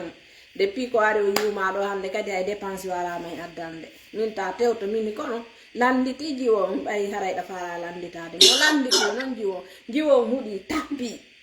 onni wo simi hala ni ma ko modi ma inni mi fema a seki a divorce ay maray o yita onni on hina neddo jiwo ngali tanilan ko oda jiwo yeti mo min ay min franchement no miri jiwo no ko jiwo mojudo e julbe joni non ɗeɗo balɗe kadi mo yewtudude e modi makko en ay on mo woliɗa ɗon on nagorejo maɗa andi worɓe goɓe ala ña jaga oya ko woni amude kon dimba boɗɗi muɗɗum fo suka on no filmi himo kattiri photo himo mari ɓay ɓeygu makko en ni non a wawata tuninde on a faala waddidirde lañe on jigo o wi o inni oke o addanimo photoji ɗin fop e vidéo ji ɗin fop o addi resi mbuuɗi ko naɓɓanimo kon ñande min mi yawno toon tawi jaka miɗo toon jaka non min mi huli no hulmini de hande affaire gore yagal ngal affaire gore yagal ngal gonga ko innoɗa affaire gore yagal no wodi goreɓe min miɗo mari goreɓe ça fait depuis la Guinée on est de très très bonnes amies son dari lete feƴƴiɗo ɗo mi yawnay ka makko mi waɗi une semaine tan ce sont mes très bonnes copines i ɓawgas ɓe yiidi min fige min ɗantako ɓe aray kam mi yahay ka maɓɓe mais ɓe ala ka réseaux sociaux quoi en fait donc il y a de bonnes copines aussi mais wodi woɓɓe go hande wona âge mo jogiɗen ɗo hande min on ɗo mi yalaki heɓugo copine hande kam mi woni ɗo mi falaka copine hiɗa mari go jamma on tana copine hande kam mi woni ɗo mi falaka hande hay goɗɗo yaruka sappo man ni goɗɗo si wona ɓe mi andi ɓen ɗo ni wona halima ɗo si ari haali balde wala ɗo alsede ɗo ɓe wawi yidde quoi woɓɓe si ari nin no wawi yidde mais hande kadi ka suudu am ɗo na n'importe qui arata ɗo he woni mi hewti tom angara yaari balde anna probléme mais hande kadi ka suudu ɗo mi hewti France seke a suuɓay ɓe addata ɓen kama quoi a suuɓay seke weldiga ni si wona ɓe mi weldi ɓen ni ɓe mi weldi ɓen ɓeɗo yonanilan ha mi maaya wedditi ko mi falaka ay o artiste ivoirien jo ka himo naɗo o anniversaire makko voilà joɗiɗo poison o maayi wallahi ayi ka ko ɗum miijoji o minni ono wawnomo an poisonnude ɗon minni o ara men signino men tato taka jaka gorko o yawno addanimo mbuuɗi mo daradi ɗon o miijoji mamaki an ganda noma warde ɗum ɗon je n'arrive pas à comprendre quoi goɗɗo wata innude ko gore joma hara mo andi c'est à dire himo waalodude e honno e gorko ma on en o fijane ɗon o jalanama ko yeeso ma je n'arrive pas mi famali ɗum ɗo no ɗum no metti epi ɓe yehi ɓe uppindirimo e gorko makko hande ay 100 francs gorko ngaddantamo halima so goɗɗo jommima ƴettu an e gore e maɓɓe hollidiraɓe ɓen modima tout le temps hayso ɓe yaade ka gorko maɓɓe o ɓe yetta e gore e makko ɓen fof ɓe yaato afami ɓe yaada e mum goɗɗo invitima yaaru yew ton konno ma yaari waɗon haɗa gore ma laba ɓurma no foti ɓurma afami ko ɗum min mi haalnimo alseni min ni goɗɗo haysi ko gorko ma ex gorko ma ta ƴettu numéro gorejo ma jonna modi ma ex modi ma haysi a faalaka mo en fait ta jonnu ko fi on ɗum jonnanta numéro modi ma goreɓe ma yimɓe en fait fi honɗum joni noon hande ka wonɗon ɓe ari seke plus de 5-4 personnes yimɓe ɓe wandirimo ƴetti numéro modi makko mo jonni noon ɓe yehi ukkidirimo e modi makko ay dépense modi makko addantama imagine ɗon ɓenjiɓe ɗen no heewi ƴettaɓe numéro de téléphone muɗum jonna noon walla oui ƴetta numéro de téléphone modi mum jonna goreɓe mum min hay ami Facebook min noma modi an sa nabi demandami o yi balde ma jallo ma bare ma suuɓ wanda yamon ka gine enjo yetta do wadana o doga e kala ka mi wontira e mo doga direto o ena ye ora danila de man ko si o mani gonga itana mo do yandi billahi o jabata Il a raison. o jabata godo si are do kadi yo te fi jon jalo meta ha poro mo go mi do limo parce que mi do andi rien nyande go cuisine en time ka salle de bain kam ko ka cuisine windani mo wadi hello honno chérie wodi andogi direttore tay ka salle de bain wani dari cuisine ma windani dari minne aselu mo ko fetu do tu vois o so sa da wadata andi holarne entre couple c'est bon. C'est important, oui. Simple. Modi mara si mo yidu ma mo respect ma. Lara ta hay copine mara si mo fala o labete burma. Tira fala porto to hala ba yeso ma ko be inno ma modi mara si no yidu ma mo respect ma. Ondara ta mo. Mi do holi be worbe parce que mi do jogi on netto ka sulu do. Do holi be worbe. Wala ta. Jamais. Undo do wada go gorko on kadi. Voilà, parce que gorko su mais andi ko no wadata habe kraka andi ko no wadata habe intéressé no ko si gorko no woni malheureux si gorko no woni triste tay haray don habi on say don mo woni triste mo monanima ça peut le pousser à faire l'erreur tu vois mais si awri hara tout va bien imo andi ngurna ko jogi don ko o mara attention hono ka hore mako sedu dugo e ma o mara mijo Yogo kelo kayasi magotungo imo andi penes tu es l'homme de sa tu es la femme de sa vie mu yiduma hakune yalla gore jima suma fala orto to halaba yeso makko haysimo suli no o wadata haysimo suli o wadata donc non c'est sûr et certain andi den côté min ko min nata worbe ben ende couple gorko ma on so wadi erreur de water oninsi o yangi ke hettugol ma o hettima yafano mais mi do andi o wadi toita parce que si mo yido matum o fala ka ma perdre de feu o wulla taw inna mo fala artu de ma be ya artu kama une fois tu peux pardonner mais deux fois trois fois tu ne peux pas parce que debbo kadi no way wadde erreur fokko no way wadde erreur nder couple personne n'est parfait debbo o wona parfait gorko wona parfait tout le monde fait des erreurs o affaire innugo bay joni a yeya kelike ma ɗum gorejo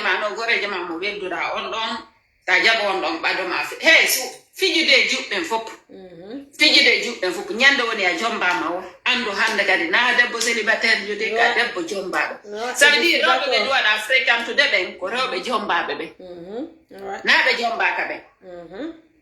rewɓe jombaɓe ɓen ko ɓen ɗon duwaɗa fréquentude an kadi gorko on so woni ha jombi worbe be duwaɗa fréquentude ɓen ko worɓe jombuɓe ɓen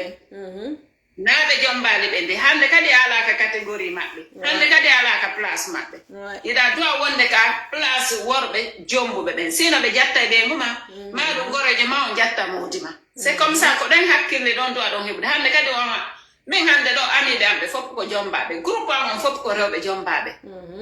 plupart ma ɗum jombanoɓe seedida mais miɗo andi ɗo ɓe mari ɓiɓɓe ko nene ɓe nguren donc je sais que ko am ɗo ɓe wawata arde ɗo ɓe jatta gorko am parce que place am wonno ɗo si gorko no andi place ma mo yiɗuma mo yiɗi foye mo hay nene makko ettoto bonnugo dewgal ngal o wawata ɗum ɗon o wawata fewno donc l'important c'est de savoir que son jombama on mara droit jettugo gore mo célibataire be ya traîna ka yas yalta boîte ya anniversaire ji ya magazine ji ya wada piji vous n'avez pas ce droit là parce que fi on do wadi hore mon comme si don jomba me ko célibataire on wada kala ko fallo non ouais non yaltude vite fait wada course ma ya vite fait sare nyama goddum anta juste histoire d'être avec elle tu veux l'accompagner tu veux la soutenir mais hande kadi na célibataire respecte foyer ma rewɓe buyno ton ko ɗum woni ɓe anda mais andi bon ko siɗa yiɗi ka wonda ɗon kadi respecta anda konno jogortoɗa tu vois sinon c'est pas la peine worɓe kadi no ton a yiye ɓe jombi debbo iyaɓe traina ka yaasi kamɓe goreɓe maɓɓe goro hara gore maɓɓe ɓe no fima toon no waɗa musique no yara toon no waɗa piiji toon sekki kamɓe ɓe yejjitiɓe jombi quoi ɓe woni baba ɓe nguure tu vois joni neɓataɓe heɓa ɓiɓɓe ko en fait il faut e si woni déjà ha debbo naati ka gurnama hande kadi ko ange on ɗo normalement ndio ko yo hande kadi ko ange on ɗo innugoɗa heɓa yamiɓe à gauche à droite a yaha c'est pas la peine laissez tomber ça laissez tomber ça nde ñande suka go arno ƴawi ɗo o inni wari mo falnuma jonde ɗo histoire makko ma min sifano ɗemmo dalawol de indi suka mo nderga de ku o ari o sifi o inni wo ɓeygu makko no veurise comment on dit ça veurise comment on dit ça mo sokki téléphone makko waɗi code mo waɗi code et en plus kadi o addanama kadi photo ji ɓeygu makko e worɓe et tout ça là mais mi fanno mo pose des questions mais le problème c'est que ɓawo raconti ko law jakka ɓeygu makko haɗi no heɗitade leyga ɓeygu makko kadi ƴawi ayno ɓeygu makko noon ƴawi o inni o histoire en fait gorko on o sifi o naari ko kanko inni ko gorejo makko joni noon ɓeygu makko noon ƴawi inni mo wonɗa sifade fi mum on mo woni oɗo gorko mo woni sifade fi mum on ko min jakka hawri noon nandi ɓe ka nder appartement toon ɓe fof gorko on kisa wiiri yeyi simo andi probléme ji ko feƴƴali a yiyal kanɗo ayo signoyi ɓeygu makko o wippiti téléphone on min nani guru gara on ga min nani guru gara ko Allah walluma masibo ala sino ɓe komo ɓe masibo waɗan sino a noddeteno yo affaire jugement alima an kadi probléme ji no yewi ka page maɗa ɗo mi anda kon no waɗi mais woni nene nambaraji tiktok windima seytano soodi parcelle ka makko ga nana wallahi hakkude Allah o yey modi mum ari piirani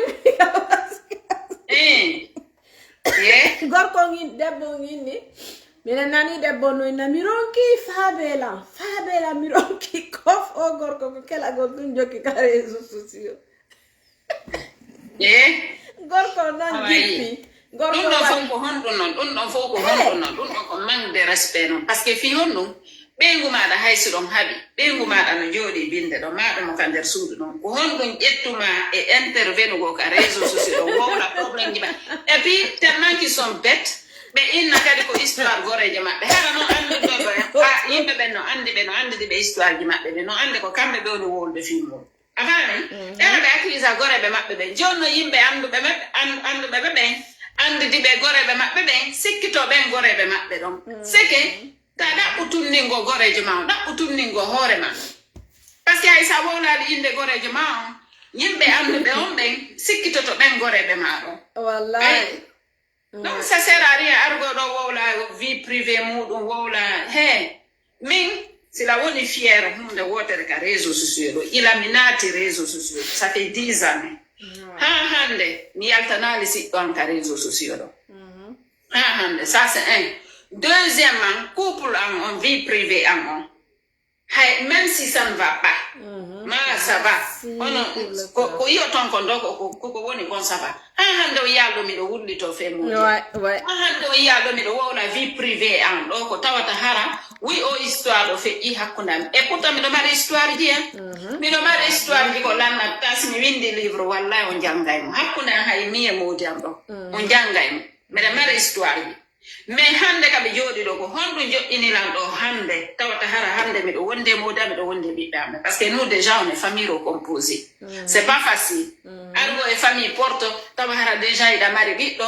hayso moɗima acceptima no mais no wawi wonde ma makko ɓen acceptatama donc il y a tellement de difficultés là-dedans à traverser mais hande sila woni fiére une chose koko mi muññi ko mi muññi mi accepte piiji buy Mode hari ce n'est pas facile au début ce n'est pas facile parce que comme yandu no mahari juube donga no dogude bawo makko juube jombabe célibataire be no dogude bawo makko mais première chose comme mi wadi ko jattugo téléphone makko ara windat ka Facebook makko mi andina juube womnobe dogude be bawo makko awa il n'est plus célibataire ko dum mi winde ka page makko mais Yannick n'est plus célibataire il est en couple mi wadi photo am min e makko ko don jiwɓe ɓe deƴƴini ɗon taw mi ƴetti téléphone makko jiwo kala wonnoɗo nder to mi efface bo pay kusimɓe makko ɓe mi supprime fop blokuɗa mi bloque fop mi itti fop on numéro de téléphone ko o woni ka Facebook ɗo on numéro ko min woni mo utilise ɗo min numéro change numéro de téléphone yo yetti numéro go avani on numéro de téléphone mo jogino ko mi woni kon sakkitori do 65 à la fin ani ko inde makko on téléphone woni mais ko mi woni mo utilise de fami makko min no do fami ma on jonna be ben on numéro ko nouveau numéro ma on ande goddo no goddo janano no andi numéro makko ren jiu bembe tanti nodduga noddudo min allo e coupa direct Facebook makko kala de susa pa commentude tawa fus ila don na Sister Hulay mere menguli ma jettude joni ɓayda mari jaka fo compte ji ɗo yennay Sister Aïssa merci Aïssa ko numéro ɗon mi faala est-ce que jalousie no mari no wonde c'est-à-dire nder giggol est-ce que jalousie no mari place nder to en fait est-ce que jalousie o renforce giggol ngol ka bonna giggol ko en fait c'est normal d'être jaloux c'est d'ailleurs goɗɗo nawlay la jalousie. Oui. Trop de jalousie, c'est pas bon, ça tue l'amour. Mais dans Intergigol, fop, nous dit toujours jalousie, pour les femmes, il y a une jalousie, quelque part. Mais comme il y a un dernier mot dans mes sous, il y a un peu de temps, mais il y a un peu de temps. John Barlow, il y a un peu de boîte. Il y a un peu de mot d'envoi. And you accept tout va bien, tout ça, comme il y a un peu de temps, donc on y était là, il y a tout pour m'attendre. Woni ekketama walla halima mi wondrani Allah yetti labi to tourni ka reedu makko do ni wo o yetti junga ko woni tufu mo tawdo mi andi jube gore dambe yalti be habbilan ka oto min no min kam min mi yalti ko don no o éclati ko andi jako farno ko mi yaltu me o wala nali be da me o yetti labi kin o wadi ka reedu ma wo mi tufa mo tawdo mi yaltu do wo mi wara e mo min ah bon min don ka fada e soka min ma ina denyan o traumatisant parce que tay joni mi hulay wadi go piji mi andi porto ben des fois wala hakkille den jalousie mais kawta jamen do no warti mi do o kawta jamen do no warti afan yimbe di do ko men hodno do debut be warti be ari mi dari mo da min mi sikki 3e mo wona anka Dale sudu nokkuga horti don to anani worbe di do warti ke sabu rewbe mabbe ay nata modi madam j'espère que wona ouais c'est normal mais ma yetti labi ke wo mi tufa e moto labi nyaldo ki wo mi tufa e moto do bi am min na feti min na fala yobe sokam o wulli après mi yetti labi ke mi walli ne ka cuisine mi yalti mi jawi ka oto mais hewti ga boîte mi wulli jube ko da yo Sister Hulay addi demande Yeah. No, yo yauta ka page ma winda na ma ka pride. Humble. Sister Hulay addi demande bayno mi anda siko vrai jong siko fojo No, ta jetto mo to yo winda ne. mi joga di telephone andi mo sakko mi anda Yo daro tu. no ono la ngaboni e makko ko kanko ni oro mi do aboni mi gabani mo retour menen de joni men nguli Ene. Kopiti ando haray ko dum woni ta. Ene kero ari hande kadi o yenniyo. hande kadi ari o yenni men Sister Hulay mat wallahi La ilahi. profil ma on kadi Hey ga ko ono ngodo ko toni ngollam faala. Ne signal mo, hula yaw signanam. mbami an ko makko Mi ala mo yide mi anda simi do aboni e makko. Hanki kadi ko hankilan suivre life am lo en ngon. Mi hiwri kan taw fo. Mi ari mi do suivre o ari o jawi bay mi yi mi diwiti parce que min mi andi mi na bali demandami mi yalti ko life mabbe dum be jetti mo o yenni be nene billahi o yenni be nene hakkunde Allah j'étais choquée elle est venue ici aussi elle nous a insulté Nyane famille ma ko dénoncer mo. ewa yandi munye haray bay haray ko indi ande ngo ardi kono franchement dun do ko tuni ngolon tigi ni ha il y a pas de problème Sister Hulay mat fono andi ale balde kono way ma chérie ça va mo day yang awa santé bote onno way Ça va na sude. jam tungal seni day yang wa alhamdulillah Donc il a donc halima tu vois. Nawlendi tayo nawleno mo tay nawlendi mo go warila. C'était trop de problèmes. Nyando men son kay no nawlendi. Tayo so njila si mi wali ke no mi arino kugo mi wali ke halima mi posi lo telephone. Mi kadi joni tay mi wonti sécurité ba. Ay mi posi lo telephone ngo. Mi wali ke mi dani ke. O moto tumbere jemma o jetta telephone on darande to nyande go yi numéro gorko. Afami o ni numéro to noddi on tigi. Afami ala ko akkiri on do. Bimbe bay yeti mi tay telephone on mi walle ni mo no bougie tay o walo rekeni. Nere min mo anga jetti telephone on. O ni no mi jetta min na jetti. Après go doyilam onni ko gorko on mbo noddilan ɗo gorko on mbo noddilan ɗo no yennala min a wayi a ƴetti téléphone a wa noddi goɗɗo bimbi ɗo kay o yi to numéro et pourtant numéro mi change inde nden mais hani o furuyay ka téléphone jiya hani o furuyay ko woni nawlen ndi ndu witike mais hani sila yaltude ɗo o nana honto wonɗa yawde honto wonɗa hara mo sonjila tum mo sonjila nde ñande mi yehi waɗugo sport seppugo seeɗa mere mi tawi mo habbilan ka travaux to andi kawtal jamen mais yiwno ɗum ɗon gorko no foti ay mo andi noon gorko parce que kanko tiɗo yewtidi e gorko no hotti ɗon donc mi wolene o minni gorko une fois draguiɗo ari miɗo ƴawde ka auto ni leyte miɗo borƴi min ji donc ila ndeññande ɓay mi yalti haylago ɗon ari tawi mo habbilan ka travaux to mo darde si awri ala milan ka kawtal jommeɗe yewtude donc nawlen ndi c'est normal c'est tout à fait yes a yiɗi goɗɗo a nawlay on a nawlay harayɗa huuli perdugol mo mais seulement honno a waɗa limite waɗa kadi respect mais yes Mimi siko jalousie ala importance nder giggol quoi. a yiɗi a nawlay nawlen ni ko automatique C'est la confiance quoi. non justement hay siɗa huuli on tigi harayɗa huuli perdugol ma voilà même si ɗum ɗon no tawa kadi e giggol la goɗɗo sa nawlalimo kadi ara yiɗamo de ko jalousie Non, wonde woɓɓe nawle ha ɓe exagéra quoi ɓe créa probléme hala ñandu ko sonko au fait ko jalousie positive tu vois voilà là je peux comprendre mais jalousie oui malgré la confiance la jalousie c'est tout à fait normal siɗa yiɗimo hay ene rewɓe ɓe siɗe yiɗi worɓe men ɓe nawlay ɓe quoi donc tu vois ko woni ene en contrôle ay hoore men mais worɓe ɓe siɓe yiɗima ha feƴƴiti ɓe nawlay ça c'est clair et net hay sa ƴetti âge no voilà ko jalousie possessive woni moƴƴa par ce que ɗum ɗon ko ɗum ɗon warata ko ɗum ɗon ɓe utilisata ɓe sa woni ɗum ɗon comme ça jalousie possessive jalousie violence en fait jalousie c'est que il était hariko violent en fait déjà imo woni violent kala gorko darɗo lan déjà o agressay mo en même temps min kadi hari il était voilà hari ko agressif hein quoi tu vois o memayno lan quoi donc tawi jalousie on feƴƴiti non mi tawi nono mi wata ndewde ɓiɗɗo e nder ɗum ɗon quoi non c'est trop Halima sister hulema to cippike ara webu appel o artay okay non jalousie on mais c'est normal yanawlo jalousie ara ɓe wara ko ɓe wara hoore voilà ɗum ɗon noon wara ka famille ji maɓɓe ñande ko explication ay noon dewgal si explication ɗuuɗi trop ayma ko seeday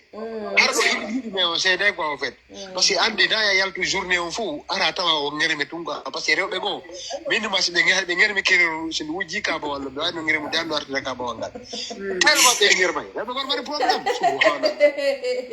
non c'est la vérité mbiɗa anno mbeɗa ɓe anno de yummiraɓe ñandasmettitataw mi waɗa live ɓayde mara fuy ko mi waɗa ɗo waɗu live a wasa ronkali ka Facebook non ka Facebook ni ne nane huɓɓinayno ɗara a ƴawira ɗo ah sa huɓɓinno gila nane a ƴawirayno ɗon direct kola ɗi away koldude non mi yiyay woɓɓe no huɓɓini live ɓe arda live maɓɓe mi anda si koɓe ko poste est ce qu'on ɓe waɗa aɗa koyon invitindir ok ko ɗum waɗaynoɗa ƴawaɗa live Ay, Facebook, il me vendra, il y avait 500 personnes. 550 ici. Ah oui, c'est vrai, là, il y a Facebook. Ah, il y a un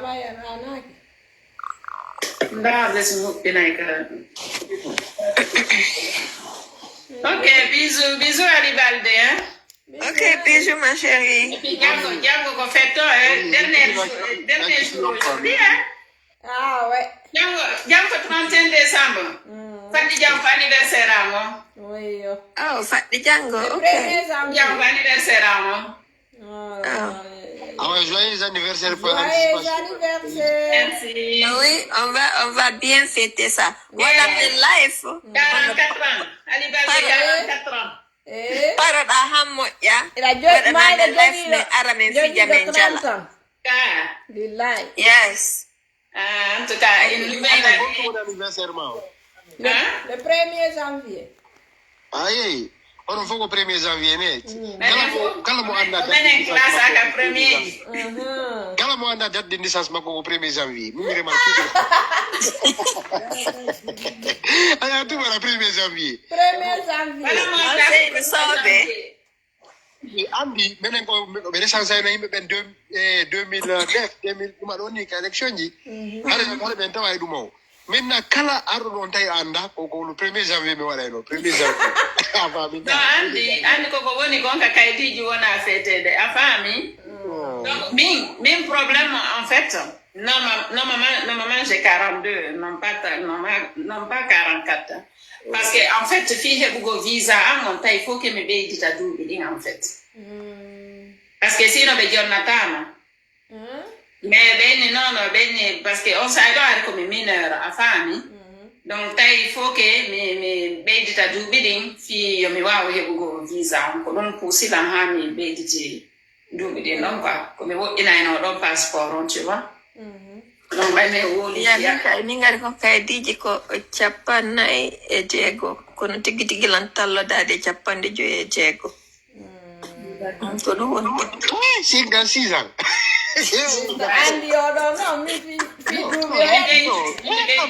Anna ci wado be video do fam 56 ans. mi haali No, mi sai ni la mar 56 ans mi holta ko. ko dum mi innuma est-ce que ala faytondirde est-ce que ala sikkude ko 46 ans on dande 56 ans mi innuma ko kaydi jam ko 46 ans kono tigi tigi mbanami ala wola ngon fenani la newono nane yiden amin ilan tallo dade capande jeego ani badde no doyti 10 ans ani badde be gollinde do haturoda Ani walde wallahi si goddo yimma do sister. O ine da mari au moins les 40 ans ni 42 41 Ono ibo ino tano mari 56 ans. Subhanallah. Dai ki men pom. La ramboy pom. mini on foppo e modo ko minyirabe an ma dum bibbe amatanirabe an ko dum No, me wata wonde tanira yima di menen kadi. no wona ne halude alseni wona ono do mone adressade min ka réseaux sociaux ça dit je parle en général Non, buino do ko tanira yima. en général ya je parle en général hecci be makadi hadi balde wodi do hecci be ma ya milandi Baldi ara ko wado wodi video. kasi kana wi hato No, wado be do video anda be ko boy ciadi baldi e goto. si Ala kam ngoy modi andi no alseni Kan ko ngoy non problème modi haba mi ala na ma do Grand bali. alseni hono buy waɗay ɗo anniversaire ɓe wolata ko duuɓi joli ɓe jokki wala tame arabe min do ka bem mi waɗa hay anniversaire ha hande goɗɗo nana layna ɗo joyeux anniversaire ore min duuɓi andi ko secret wala na dora e probléme buy waɗay anniversaire kono ɓe wolata ko duuɓi ay moda min ko ɗo wotere mi feeti anniversaire falla fi anniversaire ma modi akadi mi anda chaque anniversaire o innana ko nu falla robe morgano tellement mi leydi morgano Morgan kokkune ala joni ara windira woni ko nu falla wonni robe morgano afami à chaque fois morgano ko min non no jonna buddi mi yami soda une bonne paire de chaussures bale ko hali ma hono ka hulay mali yidi ko no yino so majje 160 euro mi yami beydita ɗon maɗo jonnana total o mi anda ko kilo jonna tala min mi yami soda ɗum ɗon yo jonni mbuɗɗi ya sodana hoore ma ko ɗum min yo jonna mbuɗɗi mi yaha mi soda ɗon nanani hakkudegi Allah mi fetata anniversaire min mbiɗa ƴetti ɗo galette ko galette ɗo mi woni chaufude ɗo honno faɗɗi janngo esiraɓe am ɓen ara mi yara ɗo jus de pomme ñaamo mi ñama on galette ɗon min anniversaire am fof ko min e famille am on ouais mais c'est ça mi waɗata birde birde modi an kadi waɗata birde comme sike ko waɗi simple to andi rewɓe buyno wodi hande rewɓe buyno wodi hande si ɓe waɗi anniversaire ɓe ko ma ɓe invita ma forcé sa yahaali ɓe taƴoma ganda ko fiyon ɗum parce que forcé goɗɗo ça sert à rien tagoto e mbuɗum men anniversaire wona forcé de si goɗɗo invité ma ko siɗa faala yaha joni noon buyno ɗo min no taƴi woɓɓe ɗo ko taƴino lan saabu wona forcé ɓe invite lan anniversaire maɓɓe mi yaali trop de bruit anniversaire mo balɗe ɗe juutata sa waɗi trop de bruit anniversaire ma o ara moƴƴa ne min ɗo komin no wowli ɗum ɗo na goɗɗo mi naniri de mais ko min inni won boddi ko suudinde ka ko ɗum nde mari balɗe wala mi nani kadi wo sa yehi ɗarugo goɗɗo nawnuɗo waali ɗo laɓtane sa ari ka laɓtane ton ka chambre makko na ya jooɗo ka danki makko sa jooɗi ka danki makko a ƴetta nawnare makko ne kanko ƴetta cellal manga gonga ma ko ɗum mi nani de wona ya jooɗo ka danki makko sirkuji boyno to yaali ɓe ɗo leyɗe portoɗo ara tun ara ɓe waɗi jullere ɗon ka jooɗoɗa joɗɗa ɗo jullere arano ɗon chambre ɗo yiya ka hôpital ji sa goɗɗo no hospitalise harana visite mo ari yiya hare ɓe mari jullere au moins jullere wotere hare ɓe mari Halima dare commentaire ji ɗin quoi kala ko yiɗa ɗo commentaire bizarre supprima quoi fiyanda hare ɓe addi hare ɓe jogi arano ɗon enen noon kamen goɗɗo ara joɗoɗo hôpital ɓe nayi sa yehi ndarugol par ce que ko histoire mi nani ɗum ko jiwogo yawno ndaari goreje makko nawnuɗo tawi jiwono nawni moƴƴa noon no nawni moƴƴa noon o yew ndaari jiwogoreje makko on o wari on no o jooɗi ka danki on a faami ɓay o jooɗike ka danki on ɓe yewti ɗon haa ɓe woni ɗon haa jiwon immi hooti ɓay jiwon immike hooti ñande goo no wartoy kadi ndaarugo goreje makko ɓay o wartoy o landi fi goreje makko ɓeyni goreje makko yalti ɓeyni honno woni non na ɗum ɗo non o hootoyi kanko kadi noon o nawni en fait o nawnoy noon o artira dans le même hôpital ande ɓe addimo ɗon Hajira comment vas-tu ça va kanko tawi nawnare makko nayi kadi tiiɗi o artoy tawi gorejo makko ndikki en fait gorejo makko ndikki ha yalti ton quoi ene woni comment ça gorejo on ndikki nawro nawniri nin tawi joni ko kanko hetti nawnare nde aloke ngo yiwi ndarugo o yanibirama tiwa womo ƴajoɗago e danki nawnuɗo nani tedduga moɗon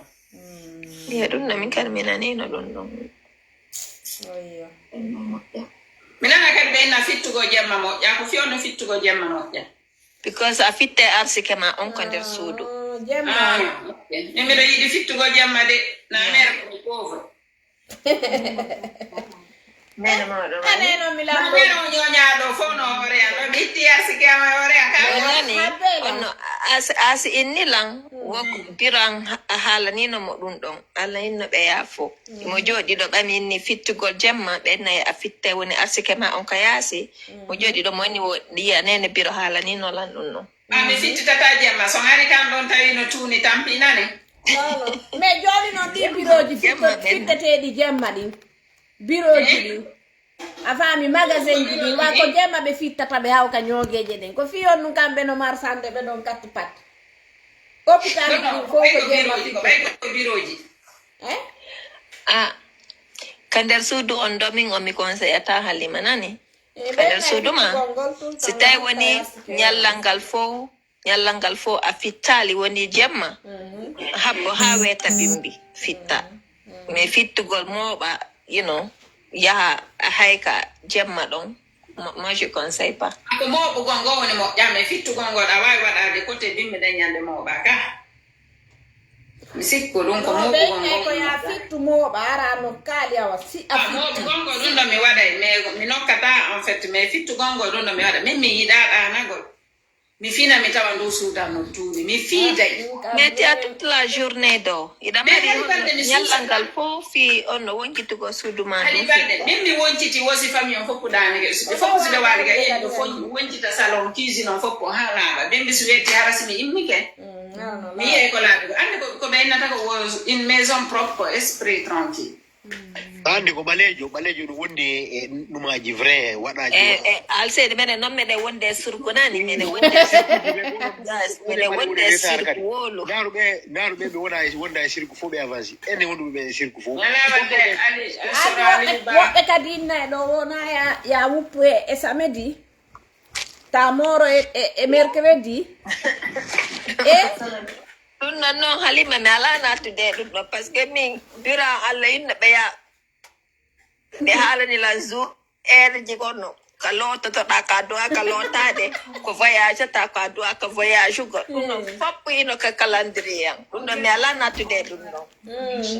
no me ngani no suka fitare no wodi don afami kamen enen fitare ni sopetake jono ay gungu nanal ko yori ko yebo so pilon o hebi problem ka kite mako wa lela jo fet hakile ne nuiti seda meno mabe jami mo sopata wadi bi juma ni wada wadi futa no bilai langi ene ya so puru no ani no fitare ne zainde ay etuga nanero ne sopata ne mabe do sopata kango yeso poi andi do guarda no holi hore mun ko en fait yeddugo jono e o sopitu mo fotti ko sopata ke to jono mo ewa junu je seda gite de monti lela je binuba jono be jami mo sopata ko alawi jono e mo sopata ono wa joni ko sanzari ko no wa joni sanzi visa zo sanzi fus o eliminu ma wa eli Andi don pijino kamere ndefo bon dar wali ma ali banki no parta do ko ina jini da pia ya tu fa mo ilabi ali wa janti kangiga no ya no video ka ko yembere mali yembere ndo jinda jini da de baby na de bon di tu fa mo wonde wallahi di heli kon ma sen mi on video don ya ai minani ibe yaw tafiru no hulbini no ni yumira ben wallina ka laptane labe ko jinna kuma kare jiun kana chonji ko borni no sumu de quoi hulbini ya no hulbini no keji go mo de tade nyanne ya ganga no ludi ay non ben non no yumira be normalement be duano egude parce que bay be bibi be sappo e tato ko biɓɓe nayo wuuri donc e nder koko ɓeyɓe ɓeeɗa ɓiɓɓe mi annda ko jeeri ɗo ka ko jeetata fof hiɓe hoɗi e koɗolum ko ɓay ɓen noon fof maayi ɓe eggini ɓe ɗon noon mais ha joni ko ɗum jokki hay ɓeygu ɓiɓɓe maɓɓe ɓen piiɓe ha heeli ittuɓe ka ɗagga liɓiɓe ka leydi piiɓe ɗo ha heeli kono ɓe yahaali ko waɗɗi koye halima na ɓe yahaali ko waɗɗi par ce que iɓe hollude cuuɗi ɗin fayda you know yeah waɗɗa siɗon faala honno évitugol sifa ɗin ɗon piiji yaha e hoɗɗo goo you know di jokkita on tigi be bino ya on tigi hey ɓeɗo joni yo ɓe egguɓe yaara labe to nani ɓeɗo andi famille ji buyno woodi ɓe aliyoto e ginnaji ɗin ni ɓe yo gollamɓe donc si woni noon woɓɓe jeeya e ñawdo mawɓe go ñawdo a faami ɓe hara ɓe mari pacte kamɓe e ginnaji ɗi maintenant moɓɓe feƴƴina hara ɓe waɗali hara ɓe heɓali moɓe halfina o fet gam ɗum ɗum arata e famille o la plupart aye yimɓe ara famille o ɓuri koko fewtuɓe ɗum heewi e nder famille o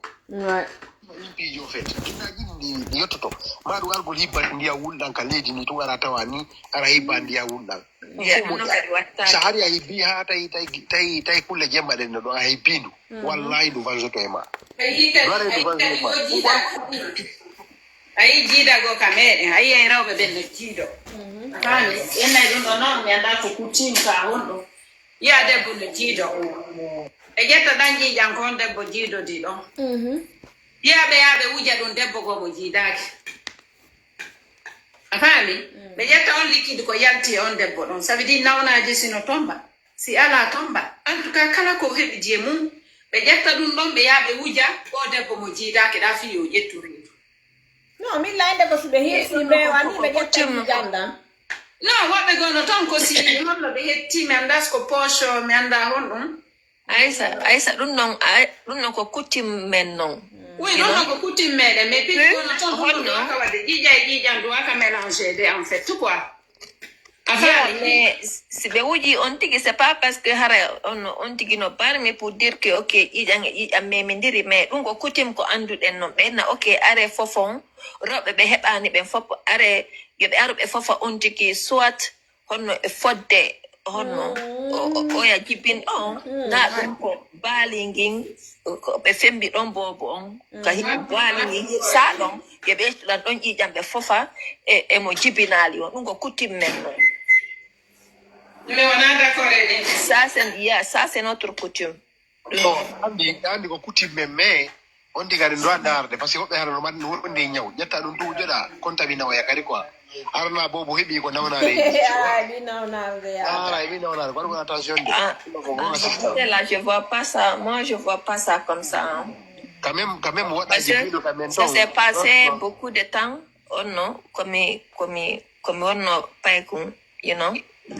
e kadi wobbe mabbe yes wobbe mabbe oh no arafi oh no redugol jibina but ene ko wombo mo holi ko winete mbelu wombo holi do ni do belu nyo eno la hen mbelu non existe quoi même wala ki non existe comment ça existe Alseni je sais pas de quoi tu andelo existe ni joni hande la hono mbelu way parce que mi ron ko andu ko hono mbelu way. Ok, tu veux que je t'explique? Explique-moi. Ok. Mbelu, je vais t'expliquer. Nous avons comme expérience comme affaire mbelu. Aïe, des fois, awa loto, hono ina da de, mais hara hidani a anaki. C'est-à-dire, tu sens ce qui se passe au-delà de toi. Hara a andi. Ko honɗum woni feƴƴude mais a wawata memminagol ok ko ɗum ɓennata mbelu c'est à dire ala ñoƴƴama tu peux même ouvrir tes yeux ɗa wawi udditude honno gite maɗe par ce que min ɗum ɗon hare ɗo nangaynolam ɗum ko tuma ɓattiɗolan tigi feƴƴinta tuma ɓattiɗolan tigi mayata ɗum ɗon heɓatalan ara ñoƴƴalan hara mi c'est-à-dire hara kara hammi fofirta ouais ok mi essaye wa'anala wasi ok wasi mi hoyɗa woni mi tawa mi c'est-à-dire c'est comme si milanɗani o mi ɗanaki o mais poids on hoore am mi wata wadde hay fus donc je suis là Comment garder notre fille iwe hore ma haliba? Mi wawata Aïssa c'est là-bas où je reste. Andi kono gerdata andi hondu ma andi lawo. Andi ka koynga ndu hondu janndu do kono de be natano. Hondu gordu nu. Ko dum do men minta ko dum do bousata sa bougi iwe. Min do nangay no la mojjano. À chaque fois sinaki la mi ande ta hondu do mi bouja hondu do. À chaque fois. Ça va. Ko wondo yewde do ko c'est très important. Wano Aïssa ko wido ko woni wosi a dum nangima ko hendu mawndu num dum antoda en ce moment awawata dum parce que min ko dum istana en ce moment awawata dum parce que ko anyo woni ko seda iwe bouge quelques secondes hara iwi écoutez mieto min ay même pas 3 mois mi hebi dum on fami des fois aray étouffement ara awawata fofude Apiki santa wai go no kalma nini alai fofuda wata memminade ina ya sanzu position fino memmin fofira awawata afami tout dernièrement do min je me sentais hari ko goddo wolla nyo ida mi discuter afami ko bay mi kono ko wonto woni lekki dum don kin tigi si a gayni si a dum don a dum don hebima wattu jangude ayatal kursiyu ma nasi falagi e nasi kander suduma mbelu battota ko hande kadi est-ce que don famude parce que mi landi be expliquer la be ni ko nasi e falagi wattata jangude moccitoda ka jangude ka ou bien ayatal kursi won ka suudu ngado suuduma duma naki be andi ko no woni don vasto oui ko paralysie musculaire en fait yema ko no paralysie. Merci. Hakkille maɗen ɗa woni conscient en fait lande docteur lami segon docteur ɓen ko ƴiye maɗen fof ko paralysie andi noon si ƴiyeɗen paralysie ke ka nder tewu ton ka nder ɓandu ma ade kadi a wata bouge de ƴiye maɗen donc du coup mais hakkille maɗen cerveau ma no connecti en fait par ce que tant que ƴiye maɗen connectaki e cerveau ma a wawata bouge de donc en ce moment donc cerveau ma paralysie de sommeil voilà paralysie de sommeil donc mbelu ngon ko non fala ando ko non français mbelu ko do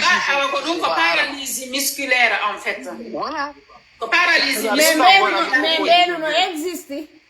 don hono mbelu woni parce que ko do ni la wo kam wo mbelu paralysie musculaire woli rengoto fi be famo abu mi explica dama mi landi no godo ni mbelu kanko fotti mbelu ngu dari ka lady hore maggono yi haka kambu o yaka inni o mbelu ngu ngwari ngu tay mo jodi ni ngaro jodi takko makko ani mo belu il faut que fama mbelu no existe alseyni faamu hunde wotere mo kala e système mum no yirta mbelu muɗum gonnon so inni mano juuti haka kammu haray ko ɗum o yika koye ɗon ona mon nani mbelu no haaja ha hande non haaja ta waɗata fus mais hollete quoi c'est à dire hollete système on mo kala e mbelu muɗum a faami des fois ɗa wawi walade e tu foɗa yiya ko e tu fuma kon tawa no juuti ha ma ma hara no heewi nder suudu pourquoi mbelu ko e pular tout existe e ɓiya langi fo o wonte ko mbelu ala haalaji ɗin fappu ɗum jonno e français ma e anglais ma ɗum e haalaji ko kono woni mbelu pasare ne nani fantôme non fantôme ɗum e mbelu no seedi de fantôme e mbelu non fantôme ma ça veut pas dire que ko a ñannejo voilà fantôme e mbelu ko gootum a faami yew nanduɗa mo landiɗa ko fantôme inni ok min question ngan ko mi fanno landade on beelu ko wonɗon wolde ɗon le lañe live Allah nder suudu huɗo yaha kay yaasi fi hurgo ngo jemma ñande go tamtiraɓe am ɓe yaltuno ka suudu ɓe ari ɓe yii mbeelu mbere jemme hara lumière fusu ala ko ɗon yiyaynoɗa mbeelu donc ka yeeso suudu ɗon ɓe yalti ɓe yii mbeelu ngum ɓiɓɓe nde ñande ɓe explicani men donc mbeelu no existe woni mi anda hulɓintama mais ça yii forcément an tigira hula e doga quoi maintenant niveau de paralysie ɓe windi ɗo la paralysie du sommeil peut être causée par l'anxiété donc ou ponctuelle ou chronique. L'une des premières causes des troubles du sommeil, le stress et le surménage à un moment particulier de sa vie, déménagement, nouveau travail, deuil, par exemple, ça hebi fatunde ning harada express et donc traumatisme comme aussi agression. Andi c'est la houdi quoi en fait, a hebi anxiété. Ma wana o crise d'angoisse tout ça ça dani ke jema de foko paralyse to me hara hakkille ma de no connecté affaire de ya febe ha ben posant question ko honno ɗowdi goɗɗo wiyete e français ombre comme dans l'ombre ok donc no wawi wonde hara ko ɗowdi no seedi halima ko ɓenta ko mbeelu kalandi ko ɗo yimɓe bu explication mo ɓe jonete explication feyreji a faami c'est-à-dire koko ñoƴƴatama ko ça n'a rien à voir avec o goynete mbeelu o fait ɗum ko paralysie de sommeil watta ɗum ɗum ɗon ko hakkille maɗe wona an connectaki quoi en fait mais pourquoi alseni ɗum halino happi mbilan ɗo alseni pourquoi ɗum ɗon hara waɗima wo musidɗo ma mayata par ce que min on expérience ɗo heɓi ɗon fof ya ko passé ko ɗum ɗon mi falanoɓe haalande ɗum no existe ɗoɓe wi ɗum ko sommeil woniri non ça dépend et tagaɗo parce que min na heɓa ɗum souvent kono naɗesi hareɗo ɗo feƴƴinde ko parce que si heɓima ko sayi ka ɗanotoɗa ɗon ma sayi ka finata ɗon souvent no wawama noon heɓude kadi no wawama noon communicande kadi siɗa heɓude probléme ou bien siɗa heɓude tana oui mais enen ko ɗum non woɓɓe no toon écoute woɓɓe no toon mayrede mbeelu jokkayɓe tout le temps mbeelu maɓɓe ngu jokkayɓe tout le temps mo kala kadi noon no mari mbeelugoy na wigol ɗo ko wigol ko mbeelu différent arata mo kala bani adama kala be no mari mbeelu ko mbeelu maɓɓe ngu hoore maɓɓe tigi ñoƴƴata ɓe en fait merci ko fala o landade wano min la andi ko laadi poste wallahi ko mbeelu an ngun tigi ñoƴƴata mi andi ko laadi goɗɗe jogi yalti kala e bugaɓe wuli min komi falno landade par ce que min lan heɓa ɗo goɗɗum hara wona une fois e nder lewru no ma deux fois no waɗala noon souvent no nandita no e ko konko décrive ɗon ɗon hara silan waalini no waywa silan ɗaani mi ɗanaki kono ɗon mi wata memminade mi guere teɗɗen fof fiyo mi memmino no wawi wonde wona 10 minutes ni Arno ayo se ko lanto si iwayano. O paralysie du sommeil ko nangu ma ko na Il concentre ton ha wono 10 minutes ni si mi hetta non hore mi memmi no mi tewo pas mi memmi no fiyo mi daro ke si ko tuntigi ne tembe sa walori ke wonde sa wali ke jungo bango ha ay ko maya harabanna no fogo no te ana ko jodi e hore ara wa wata fus jungo go dan ara fus na jungo go no bawo no fo ara no alla yoti en fi belu ka quran alla no yoti en fi jinda no yoti en fi man mi ne titire ni fi belo e jinna mi har mi andano dum ko ma chérie wana normal Hondun do da mi tu woni da moda no ka gorle mi fala ka wonde dum ba Ai se me kupi da ino ya live ira do. ko honnun do da wa remarque tuma don hebo ma Alseni laisse-moi parler avec Johnny non parti ko dun do hebo ma do il faut remarquer tay honno goddo tu vas perdre quelqu'un ou quelqu'un dans ta famille a famille parce que o jipi ke huli asa wuli quoi parce que min on comme il m'a dit qu'on faut si dun do wa ilang c'est-à-dire hayna fatunde tumminanta c'est-à-dire ko won do proche en ko won do proche en tigi honno fait inta donc mi inete tout honno pay ya okay mi watta na ila ya watta ila ndara ko dum wadata après mais mi la holi e fimbelu no min kande belu nyo ila wo ko si dan pros mayata sidu wadima jangu sawawi tu jangu de jangu etal kursi andi ko sor ko shen tan da do wo si janga etal kursi sidum be ke ma sawata jangu de écoute sawata jangu de ayatal kursi a jangi kadi falagi e nasi écoute sa jangi dum don c'est-à-dire mi mo ci toto mi andi ko woni ngi wolande ko ça n'existe pas wala ki mbey mais da yewtude fimu a yewtude fimu da andi exista Johnny mi jippi da yewtude no attaquirta da yewtude pas la discussion si da yewtude no attaquirta ida yewtude kaj antigi no hebirta inna an a holaki ara donc porto ben ngoli da ayda wolde kadi inna no ka kamilu haye ay Allah wala no yewti fi belu ka kamilu yilto da kadi inna holaki no minal Allah no yewti fi mo min joni si Allah no yewti awoli joni inda no yewti no Allah sina woli ino windi ko deftere merci no famali hankune ma Allah sino existe no ara no Allah no windi fi parce que be windi fi jinna e nyanne kan umaton fi dum go no windi ka mi anda sika kamilu eske ka bayanaje kono fi mbelu no windi wala tagado kala no mari mbelu wala ne joni ko ciorte wolongo parce que me nani fi jinna me woli me nani fi malaika me nani fi bani adam me fi mbelu mais est ce no mbelu hina du woni jinnar on tigindum mais min ko dum wadi simin ni ko fanto ko jinnaru ma du hinete mbelu alama abo me alama ko ala jinnaru goy Como dia mala jinnaru anga yo mala jinnaru anseni Halima alla tagu jinnaji di bon mimi ati on jara manani merci na yo tutumfie ini tagado be tagado no mari jinnaru afami ko fise mfamo tire parce que kanko tigi mo andi ko existe o woni world de film mais o yilto ina wo kanko holaki no kare ko Allah ulando o woni holaki na mene vasto goto be goto no jogi jinna sa swake ko moƴƴundu ma hara ko bondu mais tagaɗo be no mari jinnaru mundu ɗum ko ɗum inneten ɗowdi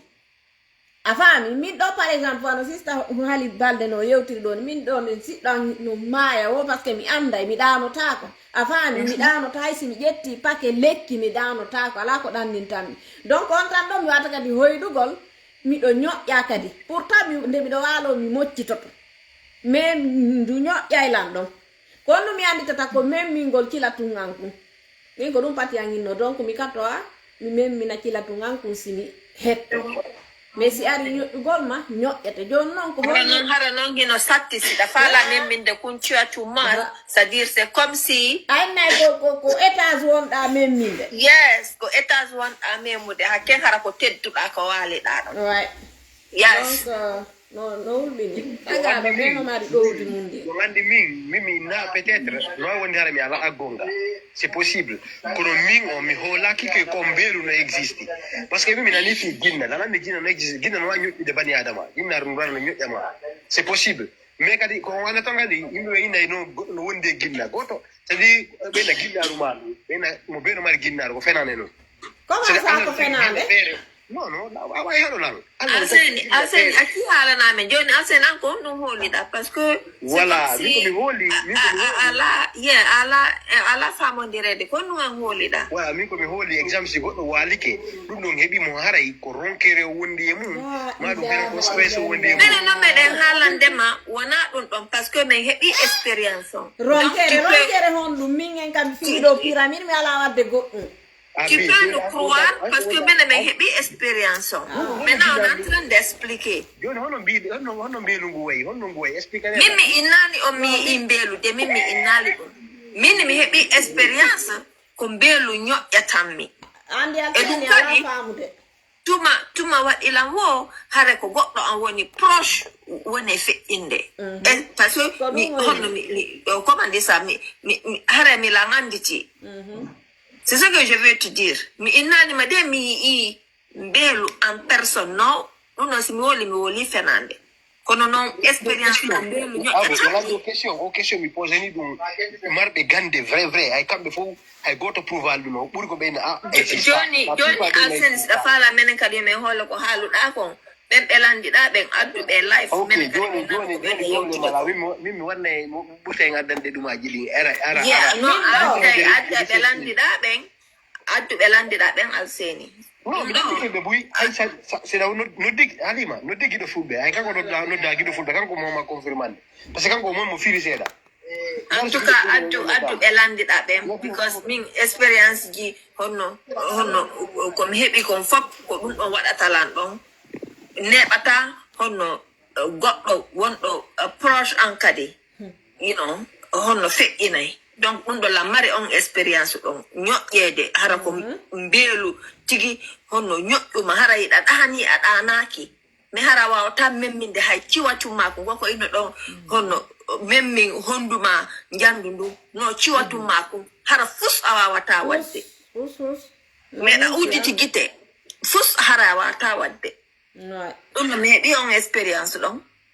no ɗum kadi min sara e landani min ɗo min mi nani mbelu no haaja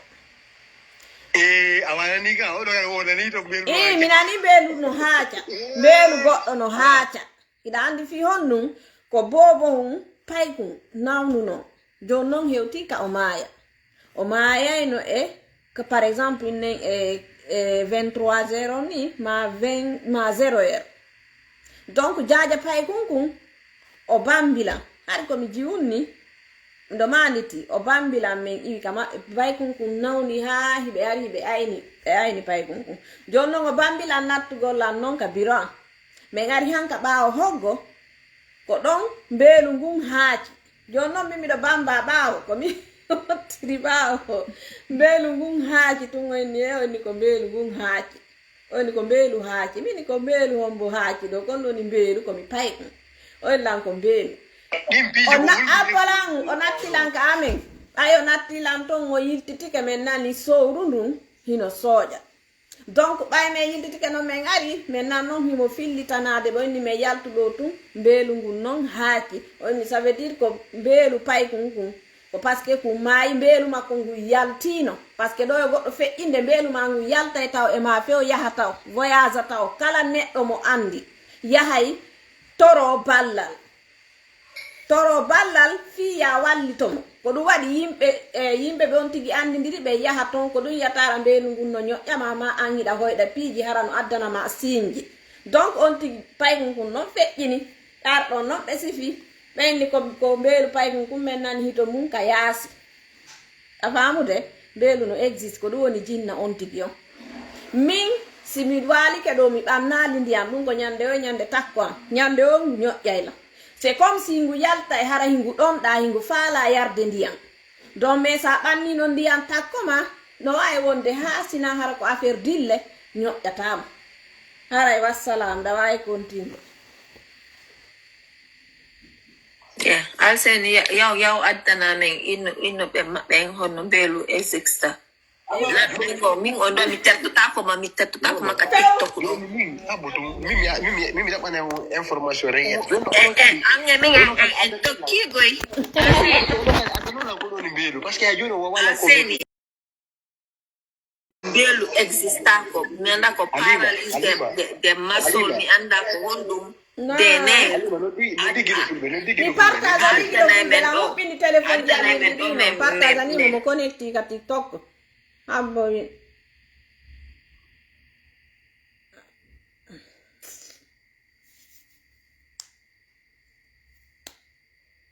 donc nous non existe voilà parce que min gila mi mandi ko mbelu moni enande no way wonde hera ko no façon no noddirte non sansa mais tagado be no mari jinnaru moƴƴuru bondu gorko no mari jinna debbo no mari jinna goɗɗi ɗin haray no jalousie goɗɗi ɗin kadi ɗi jalouse mais tagado be no mari jinna tigi wonɗen haalude ɗo ko fi mbelu ɗum no ko gonga ma tagaɗo kala hino mari jinnaru mundu no wawi wonde moƴƴuru ma ɗum bondu mais ɗum ɗo ko fi mbelu wonɗen arde ko arata ñoƴƴama sista hali hula honno o wi wo kanko wo tagaɗo ala jinnaru kadi alseni ko ɗum wasindo ɓeytude ɗum noon kadi non tagaɗo foppo ino wondi e jinnaru mundu ɗo ko ɗo ɓe yangotoɓe ron kara ko jinnaji maɓɓe ɗi woni ɓe kalde innaɓe on tigui ala hara ɗi suttino waludugol le on tigui a heɓata moodi maali sutti waludugol le gorko hande kay hara ko jinnaji debbo jogiɗa a heɓata ara waloda e ma jemma sa ƴetti reedu ara waloda e ma par ce que hara falaka bobo o neɓata yiya honno règle ji ma ɗin par ce que hara jinnaru ma ɗum falaka yes ɗum noon kan no existe goɗɗo ginna no jokka goɗɗo ko vrai kono indigo goɗɗo mo ɓeeno wondi e ginnaru wona gonga c'est à dire allah taw no wi ginnaji ɗin woddani ɓatto en a faami enen kadi ene majji kadi nahen ono yiɗi wondi e men goye enseigne yiɗi wondi e men mais enen e majji ɗen seedi en duwaka gollidude a faami allah waɗa lien entre men ene ginnaji ɗi ɗi feere enen feere joni noon ginnaji goo so ɗi ari ko karama koɓe en noddata ɗi ɗera ɗi posséda yimɓe ɓen a faami donc goɗɗo ko ɓenta ɗo goɗɗo no mari tagaɗo ɓe no mari ginnaɗo ko fenade a faami islam o yewta fi ɗum faala mo faaminde affaire mbeelu kadi winte ko mbeelu ɗum ko wultinirde yimɓe ɗon a faami ruhu bani adama o ñande o déplacé wo ruhu bani adama mari ruhu sa maayi ɗum ruhu o yahay few alseni yetolan si a waalike jemma hiɗa hoyɗude ko ruhu ma o woni e yahude artoya ka ko nonɗa hoyɗitirade yiitoɗa en fait si a maayi halima si a maayi tagaɗo ko ruhu makko on e ɓanndu ndun sa nani bani adama sa nani a wuuri ko ruhu on wondi e ma maintenant siɗa maayide ko ruhu o yahata alseni si goɗɗo waalike o ɗanike ruhu makko on o yahay ko on ɗum sendidiri mayɗo e ɗaniɗo ko gokkul ni sendidiri a famude ko ɗum waɗi ɓeynayi si goɗɗo no waali ɗani a duwaka mo e maƴƴinde par ce que si a maƴƴinimo o attike ruhu makko on par exemple finude o maƴƴi ruhu makko on arali natitika nder ɓandu makko ɗum no wawi mo warde selon toi ñanne ɓen si ɓe fokkiti jonoma ɗo exemple si ɓe fokkiti ɓe ittay guri maɓɓe gi ɓe ƴetta ruhu maɓɓe on ɓe yaha joni noon an siɗa andi on neɗɗo ko ñannejo ari a ƴetti a wayliti on tigi a ƴetti ko hikkori ka koyɗe kon a wattiri ka hoore ka ko hoore kon wattirɗa ley ga on tigi si ari o wawata natude ɗum ɗon no wawi mo warde si a waali kiɗa hoydude ɗo ko ruhu ma o woni yawde jinnoya arta natita e ma yiide ɓawo anda haalde fi ruhu min ko fi mbeelu mon ma haalande non ko kan haali fi ruhu joni fi si goɗɗo maayi ko ɗum woni wonma sifanade ɗo ɓawo wondi fi ruhu après minno ma noon ruhu on no wondi e bani adama o ruhu tagaɗo ɓe no mari ruhu a faami sa nani aɗa wuuri ko ruhu on wondude ko ruhu on mais tagaɗo ɓe hande jinna mo ɓe no mari jinna par ce que sa wi ala jinna franchement mo ɓe no mari jinna so soit que moƴƴunima bongi abi a faala inde ko ruhu e jinna ko gotum non min naalima ruhu e jinna ko gotum de jonno jamu mi explique ɗoma halima sa hoolaki komi yettuma kon yoɗaɓa yoɗanduɗa neɗɗo ganduɗo mo annduɗa aɗa hoodi o charge ina est ce que bani adama no mari jinna ɓennete ginna no wawi possédude bani adama mais tagaɗo innugol ginnaru ma ndu mi nana yimɓe gunowol ɗo enne ko ginnaru makko ɗum waɗi ha waɗi ɗum ɗo enne he hande ginnaru makko no moni hande ginnaru makko no welti ɗum ko fenade noon a faami allah no rentini en ɓatagol ginnaji ɗi allah no rentini en golludugol e majji allah no haɗi on a faami ko ɗum yetta o ruhiya afami ɓe jangata fiyo jinnaji ɗi yalto e yimɓe ɓe ɓe ara ɓe jinnaji ɗara posséda yimɓe ɓe afami si exemple si ñande si jokkima ha koɓe ƴette ɓe halfinama jinnaji ɗi gara posséda ma waɗama pijji ko afami bani adama allah taguma feere tagi jinnata tagede après bani adama taga ene majji na e goto afami tagaɗo mara wonda e jinna de o kala yawɗo ɗaɓɓite jinnaji ɗin ton o kanko yi ɗaɓɓiɗi noon kono min komi won ɗo jinne ala jinnaɗo ɗon si jinna ari possédiɗan hare ndu ɗon ndu aru hare allah hiɗayo ndu ɓatola koyemi combattu ndu ha ndi way takko am fami ɗum falama famini joni so maɗɗo gandal fi mum no woodi mo arde men yewta taw yaani ɗo giɗo fulɓe ara nono wolande ko ɗo mono wolande ɗo ko no metti famugol par ce que ara yimɓeɓe waɗanoma ka haqqille yimɓeɓe neeɓi awanoma ka haqqille men maintenant sa explique ni goɗɗo noon ko awa neeɓi ko haqqille o fawata famude mais tout ça là c'est des inventions ça n'existe pas parce que si ça existait ana ɗo allah yewti en fi mum fami ana ɗo allah yewti en fi mum mais ko ɓenta ko mbeeli Seni sagani ko on ayuti do kon fop seni sagani ko on ayuti do kon fop adam men innuɗo ma on hono mbeelu exista après on va continuer mi addane on joni onon adam men joni onon addane lam preuve sa waɗoya no mene komi wawi ko haalangol ma ɗum ɗo min heeɓi expérience ɗum ɗo waɗi men angani ok jette ɗo mi explique no ko heeɓi on na mbeelu wiyete afami na mbeelu wiyete ayo ɗo yimɓe woni le monde jin et notre ayɗo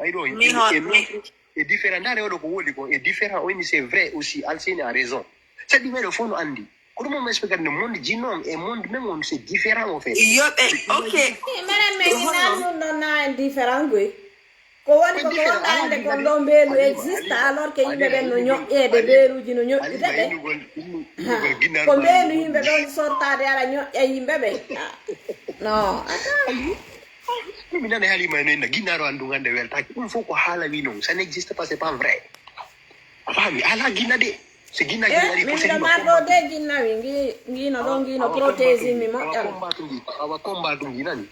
combattu nga ala ngi e combattude de ginnaɗo awa guiyaɗeɓe jomɓeɗa ma guinna gal lanndota ko goɗɗo si piiji ɗi jawa si mugol ɗi waɗa ɗum noon de ɗi aray tu yawa ko mugaji ɗi jawa awa donc min expliquant donc en heɓay tan waɗen vrai débat ha bo ara min on addana lancede alseni en seedirtani alima jango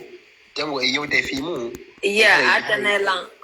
hara yimɓe buy en nodde cheikh ɓe buy ɓe ara ɓe ƴawa explique de plus fi on femme onon kadi posene des questions min non ça n'existe pas jinna existe jinna no parti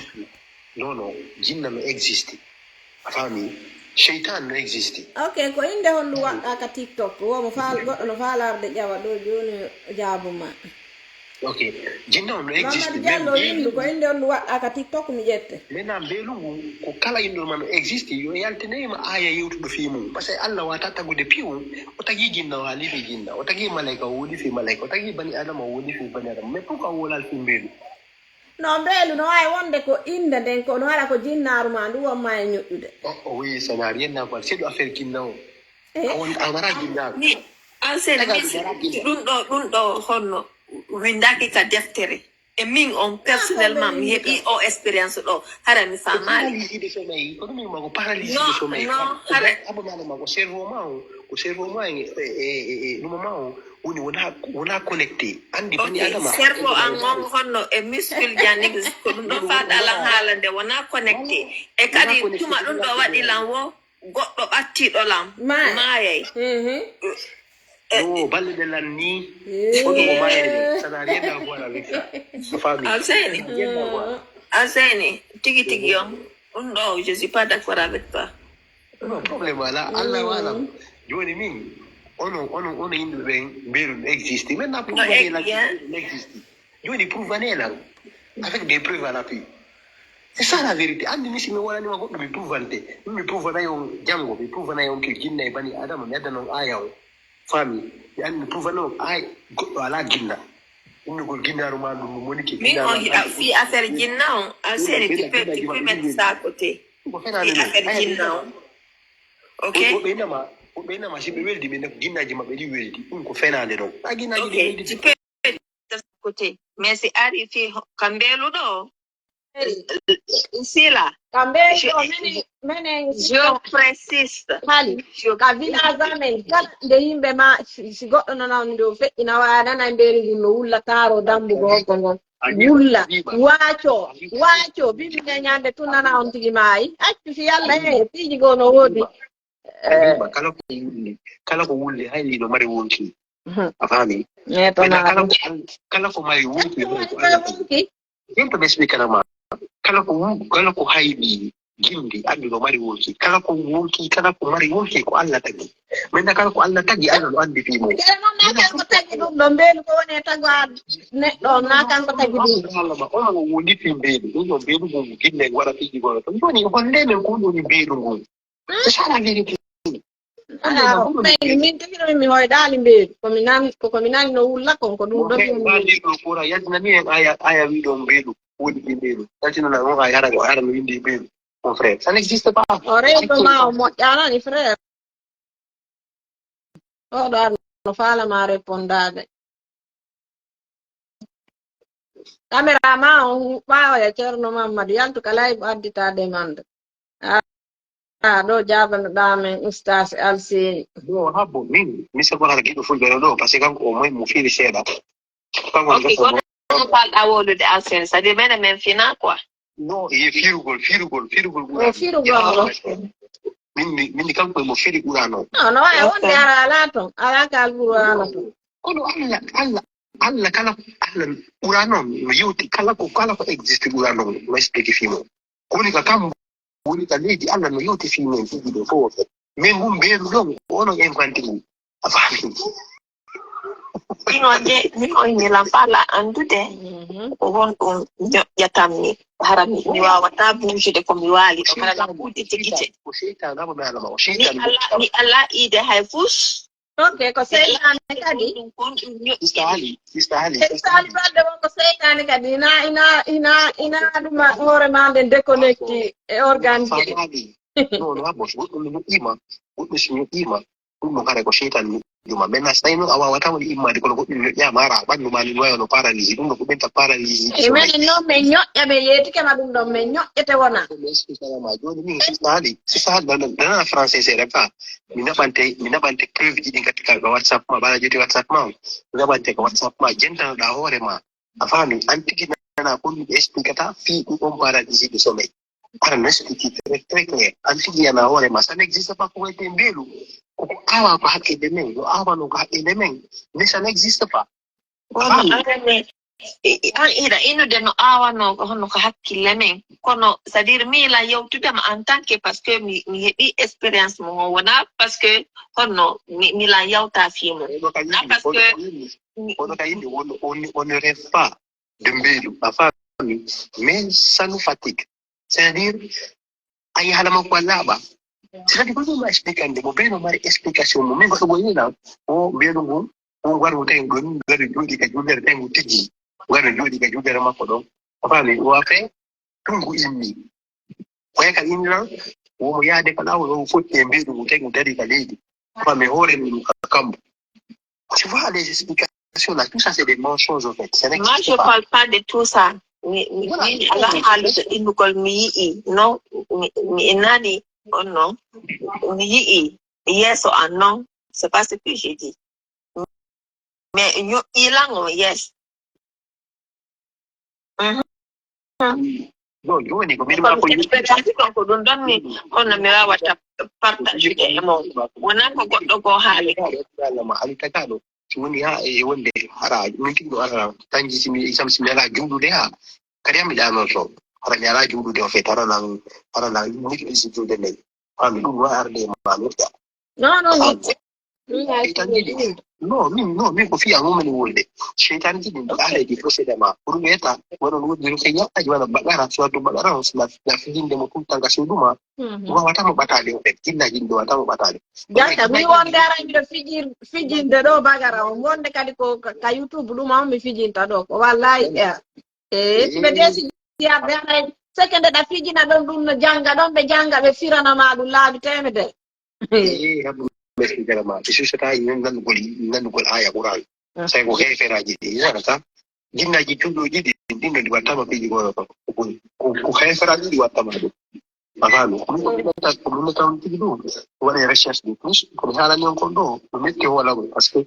jibane bi on nani ki lelu ni won foko won pay ko nan bi do min ka har mi nani do Allah holi do mo di recherche mo di prep mo di recherche bi mais ko man ko recherche fo nana de fi won bi do lande ka di chef bi ko no bi ko no Allah bi ça n'existe pas. Alima, Jono aseni do numéro en WhatsApp on because ɗum ɗo ko ha no na joti ma WhatsApp. Okay, merci beaucoup. Adu sede on belu existant aseni. Joni mi labande. Okay. Labande Non, il falla on tigi yo yautan parce que explique na la pour que je comprends. Non. Sa gente che afama yi. A gente che afama yi non jango. Aseni, envoie-moi quelqu'un. Gente no mama wala jango. On no why feel there. Atana what on vraiment pe explique na la okay, expérience vraiment ça ça n'existe pas. Halima jango gido fudo le invité jo mengo. Wadde gura non wudita. Afabi, on fa essayer d'être clair. Yalti nen kala yare Allah le yote kimo kanko mama moy ko. Parce que ni ko me wode ko hola ko sa gido fudo si wala ni o hono to. No, I'm saying I wonde hala min daki nder ton. Halima kala ko ndaki nder ton kala ko Allah yotale fi Musa n'existe pas. Ko dum falo famille. Wow, ça n'existe pas. Hey, kala ko idum hey, kala ko Allah tagi mo woli fi mo. Ko Allah tun tagata go tagata. Ne kanko Allah no wadde fiji kadna do hara wala le fi mo. Allah no agarti shin kala ko woli. Men do na servo jame din déconnecté e bandi. Allah no halama fi jinna. Allah no halama fi malaika. Ko Allah halali ma hande fi mbelu. Ko ni Allah no halama fi mbelu halani la hondo mbelu. Ko jinna yonti woni ñoɓɓude ɗa o non Halima inno ko jinna ko na jinna wi mangi ɓaale ndara ko ɓeyno mari jinna ɓaano gannila goto ɓe ala jinna Halima jango ko depa andi o depa ɗo ko depa ɓuuri wonde important on fen ɗo en jango jango e lansaymo sista haadi yara o dogali e gadda jango yimɓe boyi Idogata Milan Doso Halima attana invitation wa mere. Wala ayo do kali woni ndi rugi ndi shaytan ko shaytan. Ko shaytan di yani ko dum mi yata shaytan enda ko mbelu ça n'existe pas. O fente mbelu kala no mbelu n'existe naka me prouver. Ni yati na preuve on la mbelu ko ni wa. Ça n'existe pas. Recherche on yata ça n'existe pas. Mais on se benda kon kukuru ana futa wembe na mai bena sayati to kukuru kayasi ɗum fof fiɗen andi ɗum ko homno ko hulɓinir ɗum pay koye noon nottuko on sesa mais woɓɓe sayni ɓe joni kukuru existe aɓe no kukuru no existe minen ka ɓe gasi mi yeno vacance pate men na sa yalti kayasi tokkuluto nangete tokkuluto mais mi siko yon tokkuluto ko kulli caga noon tokkuluto existe ko création fi hulɓi gonne te comme vita mi yalti mi yama yira mi yi vacance a fami donc c'est comme ça Halima yo waloɗa on David alseni mbelu no existe mbelu ko wiyete ko mbelu selon toi ko addi ha yoɓe wi ɗum mbelu Halima joni e wata foto ɗo joni jango e ngara e laɓɓinen alseni ɗaɗa mari mbelu ka Binet binta no haalde ga wo wisa existe joni oɗo Binet ça c'est avant la mort oui ha goɗɗo wonno takkoma hino mayde ɗum ɗo are jinda ka nder suudu ni avant tawre ɓe ñoƴƴam avant yo ñoƴƴam jinda ka nder suudu haɗa toujours la sikkude goɗɗo hino c'est-à-dire hino ta'itude ɓaawo am nan ko mi yeƴƴito mi yiyata hay gooto Mamadou inni o alseni a raison woɗo kankane o jangi o faami fi ɗum ɗo joni ɗumen expliquande on jango ok joni Mamadou an kadi ƴaw gasina ɗum hayta waɗali o ena visa men kanko o yi ɗum tigi tigi hiɗa andi alseni ko wiyete kon dille ça existe siɗɗo ma no mayde hara dille nangete andi ɗum ɗon no existe ka ɗum noon kaɗa andi exista non ɓe nayi dille ɗum ɗon windete dille ɓenna ɓenna ha goɗɗo heɓa waɗa ni exemple goɗɗo maƴama lekkal yana ma lekkal yana dille owe amseni noon dille ko tawi goɗɗo wonɗo takkomano mayde ɗum noon ko ɗum noon woni dille taw wolfi leggal no yanude ma ɓesde noon andi wala faadude andi dille ni exemple ɓenna dille ɗe goɗɗo yahaɗaɗe ɗum leggal yana e makko après 2 jours ɓe nana goɗɗo wona ɗum yenne na ɗum woni dille ba hami gaynama haalande dille si nangima seni a nawnayi suwa ko ñiiƴe musatama ma ko woɓɓe ko accident waɗata woɓɓe nawna woɓɓe perda heɗo lang joni leggal yani goɗɗo no accident kono ɗa en ɗon dille ɗe yaa jindoya ɗe ala jindoyde ɗe yaa ay ala nandigo ko ɗum wala geɗade onon oyo heɗora hakkille mi inni sinnama dille ko piiji ni heɓatama ni so heɓima après ko goɗɗo maya ɓe nayi ko dille ɗe waɗi ɗum ɗo tu comprends moi j'ai dille nana sey ɗum ɗon piiji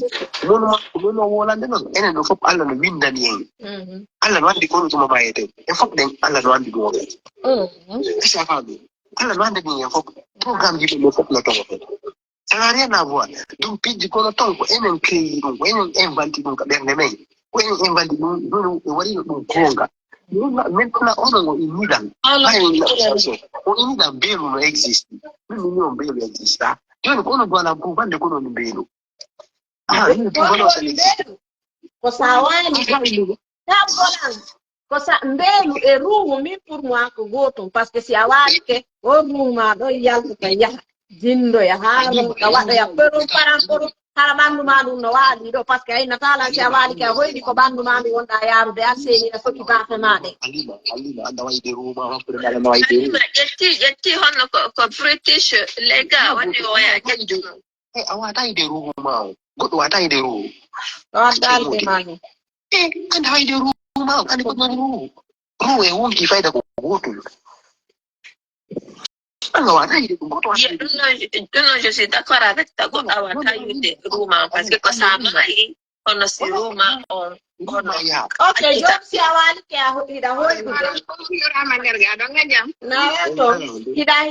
yitade a yeehi par ce que na tewma o wonɗa yaade haray ko ɗum ma o yaltita ɓandu ma fanno haalde beelu e ruuhu ɗum ko ruuhu on ɓeynata mbeelu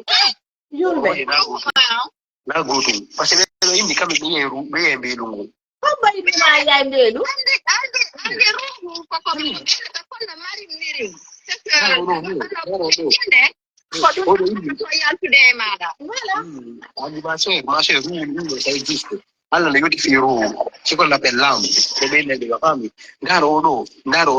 o inni au grand moi j'ai vu mbeelu kanko yi mbeelu kanko ko jinna o yi min menen doga men yaani mbeelu min ka ɗon mi innade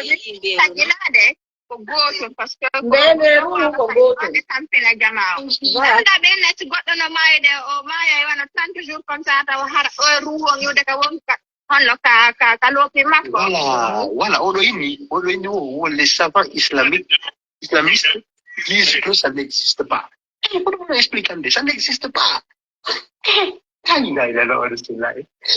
min ɗo ɓe awiɗo piiji kawre o min ko moɗo expliquande on ko min ko ɓe awalde goɗɗum goto awal ɗo goɗɗum ruuhu e mbeelu ko gotum ko inde no gasa noddirte noon haray ɓe sennirde ɓe inni mbeelu ɓe inni ruuhu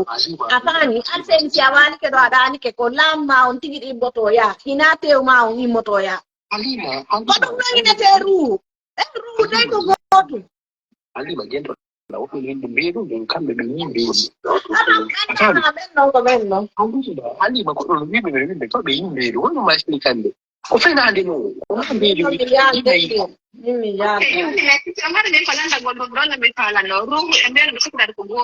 na goto ma sœur andi ruuhu on ɗum a wata yide jamais a wata yide ruuhu ma o a wata yide par ce que hay nelaɗo hay nelaɗo ɓe landiki mo fi ɗum wonni kanko walla kanko nelaɗo tigoyno walla komo wata expliquede goɗɗo ruuhu taw a wata expliquede walla tun andi fi ɗum goɗɗo innama kanko o yi mbeelu o fenade no min ɗo jinna o hoyɗi wala on anga fotta yimɓe ɓe fotta e piiji ni wona ginnaji ɗi ni ɗi wayno piiji ɗi ara ɓe fotta ɓende ɓe fotti e mbeelu ça n'a rien à voir afami ma dum non e ni nyande be mi ne ginnaji dum Baba, yo do bi mo indi ruhu ko lama on ko sawali ke ko yalla ka ko ya ko duwo di ruhu ko duwo di be. ko dum explique amma na no alima na de ka ko Ayo no no time be ruhu na goto. joni jango ko non débat men o jango non débat men o joni sister ali ara dogali jango fial meno da tego Not that jango. ɗum ɗo milan fala ya tigi tigi aru onno haalana la ko ndu walla ñoƴƴude onno o tan jango heɓa e temps parce que ɗo ni ɗi quoi en fait avant mi nunti ko mo ɗum ɗum ci Jango alsen. non mi yata jango ha ɗo fayda ko loni 3 o hikkuttinoɗo goɗɗugo koni tun noon wuti no runki hande ɓaati yawno gollugo ande Kita kasih Allah. voilà joni min hande waɗa recherche ji puyi haralan préparé onon kadi waɗi recherche o waɗi men meɗen siktoreɗo andi fof alseni o recherche joni min defi ita innu men de alseni no ita innu men a yahay waɗa recherche bon sista hali oɗo so inde abbo sa inni ko ɗum existe quando anan prouvande que ça existe ko ɗum mi haali mi innino existe parce que mi heɓi expérience mum o mais anga innila exista donc toi tu es sûr que exista joni no ɗa innude lan kadi a yahay waɗa honno recherche wonta yahu recherche hay e nokku